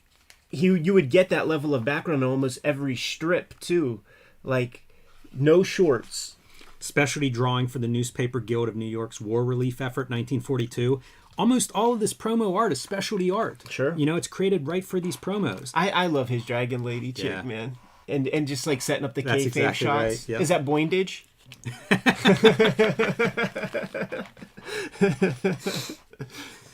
Now I gotta look for Boindage, Ed. The little Terry, man, when he was before pre-war, a lot of Boindage. They talk about whenever they sync up the Sunday strips with the dailies. Right, yeah, that was a thing. To tell continuing stories. Didn't start that way. Not at all. None of Something them. that comes up. None of them. Watercolors for Christmas cards. It's such a great collection of material, and what a beautiful book. You know, Yeah. like by having all these different sources of what we're looking at, it really creates an interesting monograph. I want it for everything.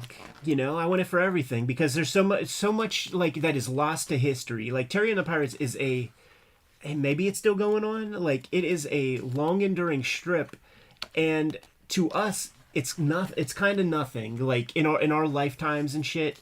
My dad knew Terry and the Pirates, but there were like the TV serials. But it obviously must have made a lot of Promo money. art. Yeah. So like how was that even possible that it made a lot of cash? Like what kind of toys? What kind of like all that extra ephemera? I'm curious about. I love seeing texture in color and paint. These Caniff design dresses were sold at Saks Fifth Avenue. Amazing. So now he's a fashion guy. It's really wild. Like the color on this stuff, it almost looks photographic in some places. Totally. And you look close and it's just watercolor. Exhibition of art in a gallery in New York. So, you know, early getting the comic art up on the wall. Yeah, I love that, man. And it looks like, you know, like he got his stuff back. You know, it wasn't ballast or used as insulation at the Syndicate. They do a nice job here too of like the watercolor mock-up because we've seen like the reproductions of the printed pages. Color guides. Yes.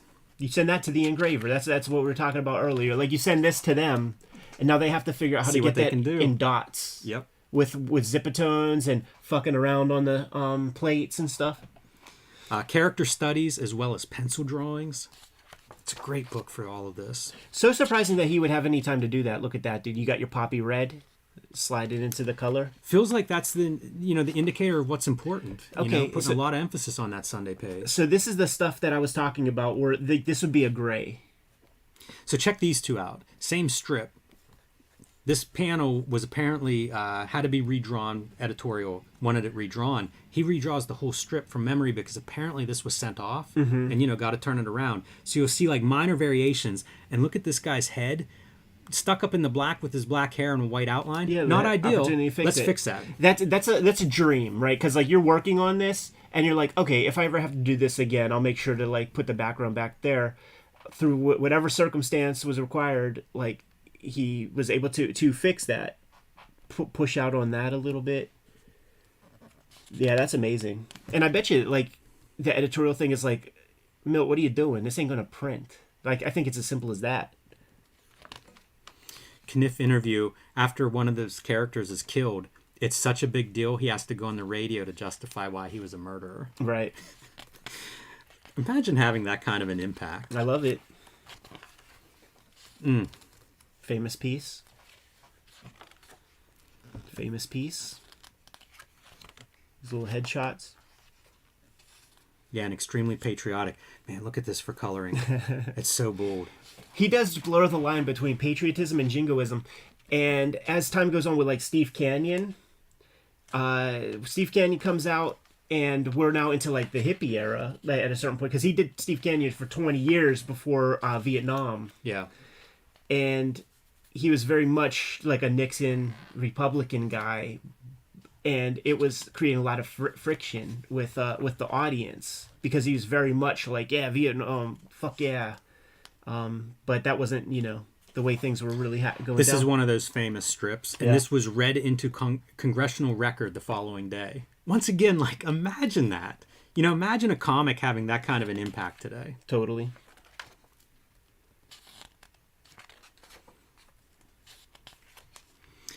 Could not join up, for health issues. Tried to enlist in World War II and was rejected. I forget what that code is. Yeah. But not up to health standards. So trying to figure out, what could he do, and starts doing the mail call as a GI strip, essentially, as a way to contribute something.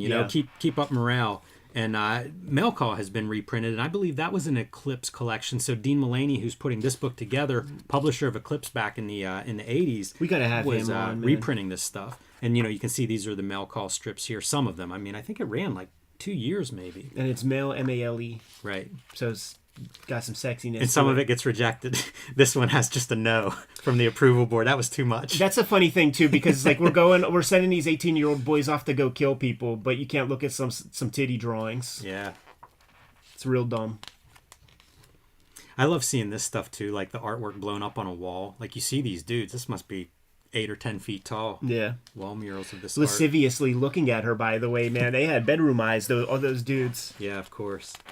What is this? This is a Navy insignia. So he designed a bunch of stuff. Like he would get requests from armed forces. You know how they would have like their platoons and things would have their own kind of insignias. Designed a bunch of them. So you're going to see some as we flip through. That one was a winner for sure. Yeah, absolutely.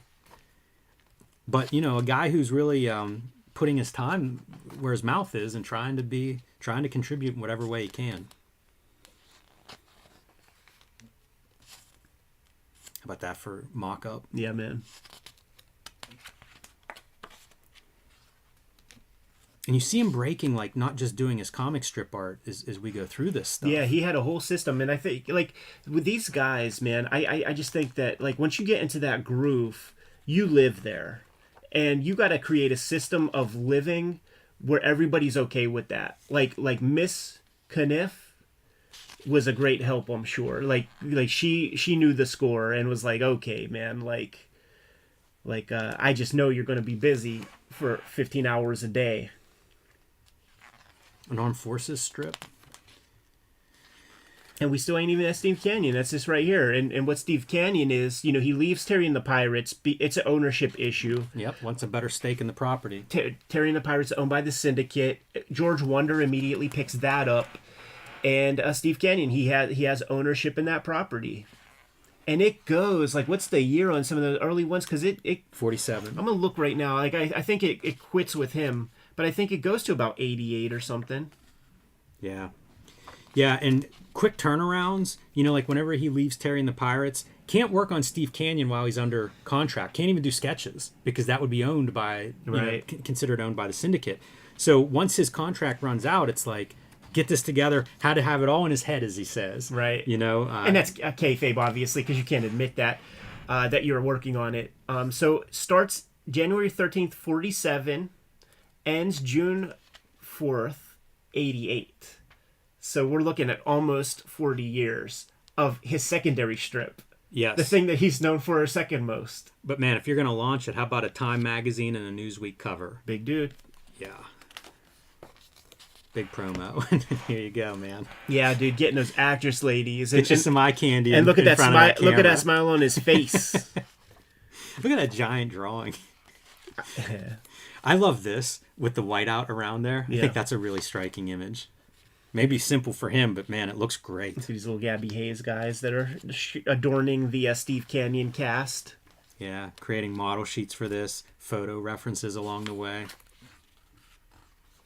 Surprised any Asian lady would work with him, man. The shit that he put down in those strips.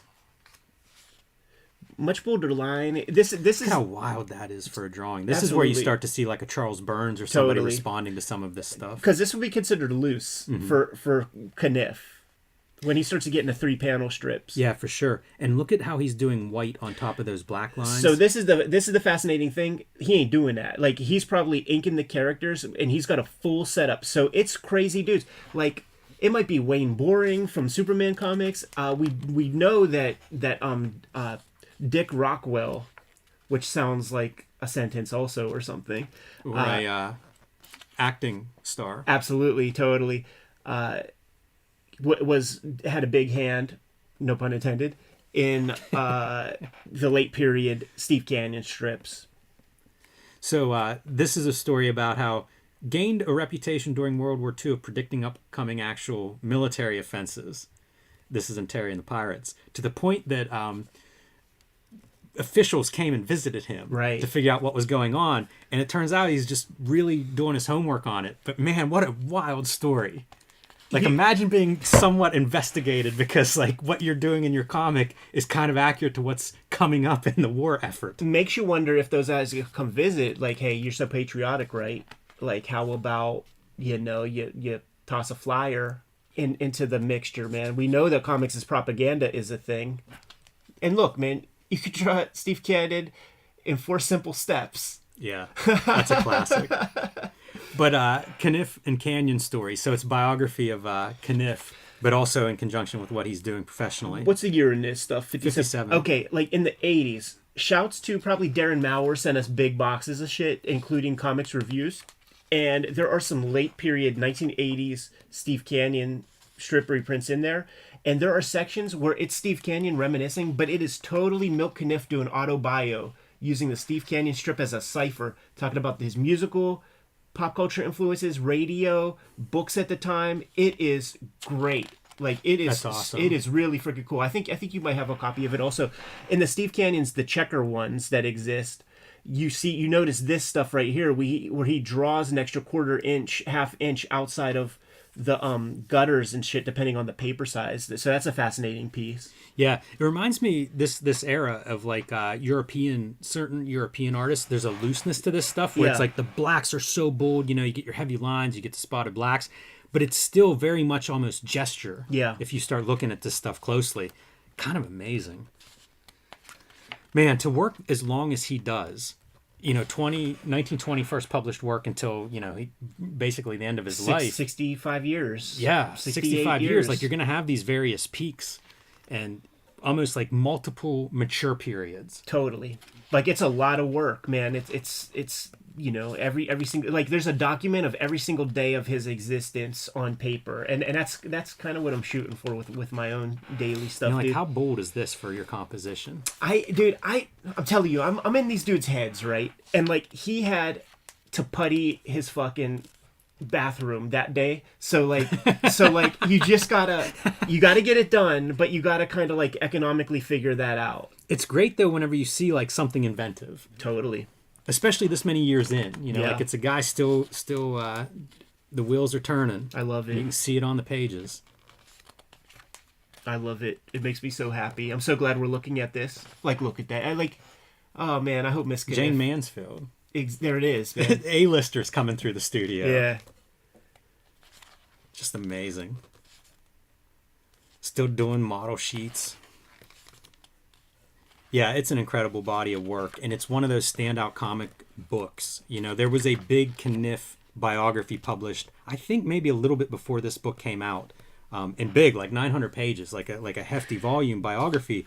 But I mean, like, there's so much information contained here, and it's put together so well in this chronological order that you're basically walking through his life, but just doing it through examples of the artwork. And let's face it, we're visual dudes. We're artists. So like this says, picture speaks 1,000 words.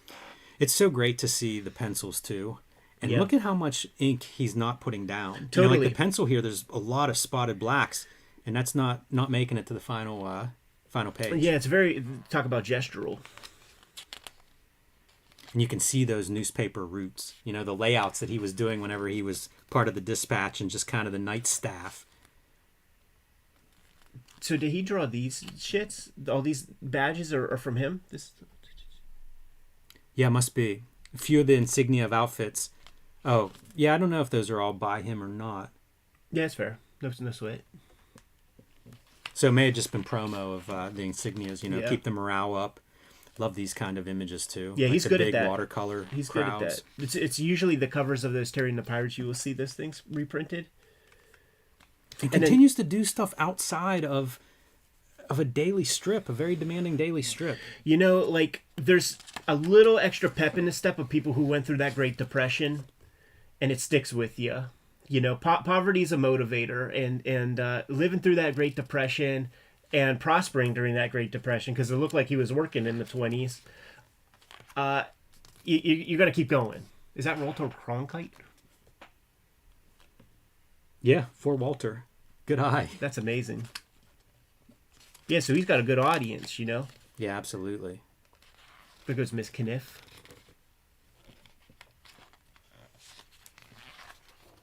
Aviation Hall of Fame portraits.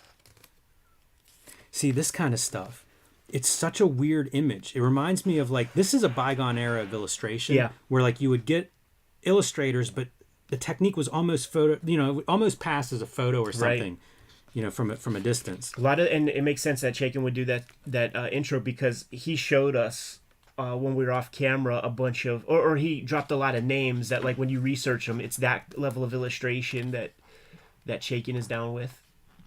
Look at this, man. Guy on the moon. Oh, You so can see little watercolor pieces, putting that art together. So Caniff believes in that then, huh?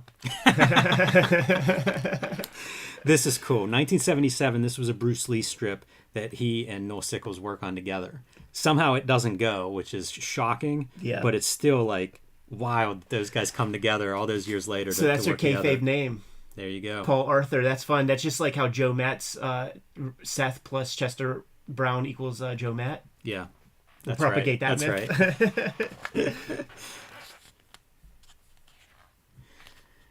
So simple, man. Just a master of black and white. And you know what? You saw the tri-cornered hat. Maybe that image was in here somewhere, but in his studio, up on a bookshelf, it's every single helmet from every army in World War II, and then there would be tricorn hats and just physical reference was very important to those guys. Like when you jump in and say, okay, I'm going to do Terry and the Pirates and it's going to be set like this. Now at every antique store you go to and everywhere you go, you're just accumulating that reference, because it's a little bit daunting to go to the reference library of, so-and-so Connecticut or something every 2 days or something. Yeah, right. You got to do that work yourself. He really looked like Martin Landau as Bela Lugosi in his final days. Karloff, sidekick, fuck you. Dick Rockwell. There he is, man. Sheldorf. Yeah, amazing. Great book. Kirby, right? Big There time. it is. There it is right there. Yeah, big time. Wow. Because look, that's 47-48. Kirby was in the game, but he was never drawing Kirby hands. Wow, that's wild. That's so exactly that giant Kirby fist that we've all recognized. Yeah, man. So, the Great American Comics, this is the IDW published line that Mulaney, I guess, oversees, editor, whatever it would be. These are some great books. This is one of those things that, we're lucky to have this. Absolutely. So much good material. What an Heck of a episode. book, man. This is something we've been wanting to talk about for a while. I think it's probably pretty clear to everybody that just watched this, the reason why. And if by some chance you're not familiar with Caniff, you have no excuse now. Go out and study this man's work. Because we know you clicked the video with that lascivious title. Good to go? Yeah. Kayfabers, follow, subscribe to the YouTube channel, hit the bell so that we can notify you when new videos are available. Cartoonist Kayfabe Comic Book Christmas in July is rapidly approaching. We got about 4 weeks to go, man. And what that is, last Saturday, July, we're taking a bunch of our comics and we are dumping them into those free little lending libraries in our neighborhoods. You drive by different streets and you see those things popping up. Put some comics in there. We need to generate new comic book readership. And you know, the people that visit those things probably read. So that's our effort to increase comic book readership. We have a Patreon here at Cartoonist Kayfabe, and the King Kayfabers are watching us stream these videos as we record them, and they're getting all of the final videos delivered to them before anybody else completely mitigates the kayfabe effect. Videos are brought to you by the books that we make. And coming up, man, Hip Hop Family Tree Omnibus is going to come out in October. This is my collection of the 4 volumes of Hip Hop Family Tree plus 140 pages of additional stuff that is not in those 4 volumes. You're going to need this, man. This is the ultimate statement.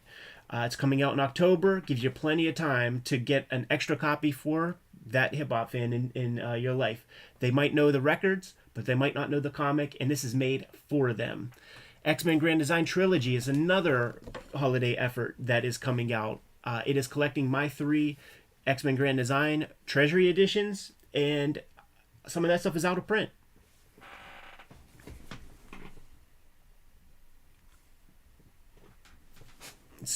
So it's your chance to get it all in one stop. And Red Room Crypto Killers is the latest comic that is coming out. Here's the cover for Red Room Crypto Killers #1. Issue 2 should be out anytime now. And I encourage you to grab Red Room Crypto Killers issue #3 because that will be considered a hot key in the Ed Piskor bibliography. The reason for that is that there is a backup story in there. And those characters are going to be the main subject of this daily strip that I'm going to be working on for the foreseeable future. It's going to have book collections and things, but their first appearance is Red Room Crypto Killers 3. Jimmy, what do you have? My latest book, True Crime Funnies, self-published, just debuted last weekend at Heroes Con, and I have been getting a lot of messages asking how people can get this. Well, I am selling it on my website starting June 24th, Saturday. You can join me there, first come, first serve, and I am also doing a big summer sale there, so it won't just be True Crime Funnies, but a lot of the books that I've done over the last couple of years that I haven't had online for sale, such as Octobriana 1976. This is my Blacklight comic from a couple of years ago. Limited quantities of these still available. I'll be posting on my website as well, starting on Saturday, along with zines, things like this wrestling zine, collecting some of my wrestling artwork from over the last several years. Rambo 3.5 will be reprinted and available there. Some of my out-of-print books like Aphrodisiac, a little bit of everything, but limited quantities. So get there first on Saturday, June 24th, and while supplies last, load up on the Jim Rugg books that are missing from your collection. You can also join me on patreon.com/JimRugg, where you can see my latest comics and art. Name a couple other ways that people can support the Cartoonist Kayfabe channel, Jimmy. Subscribe to the Cartoonist Kayfabe newsletter at the links below this video. You can also find Cartoonist Kayfabe t-shirts, merchandise, hats, mugs, stickers, fanny packs, and lots more at our spread shop. That link is also under this video. All great ways to support the channel. Given those marching orders, Jimmy, we'll be on our way. Make more comics. It's only noon. That's good stuff, man. Divvy up this mail real quick and be on our way. Let's crack it open. King Kayfabers, thank you so much for joining us. We'll start to get these videos up to you sooner than later as me and Jimmy debrief and head our own separate ways. But very much thank you for kicking it with us today. And we'll be on a fairly regular routine for a little bit, for a couple of weeks at least. Yeah, absolutely. So take care. Thanks for joining us, and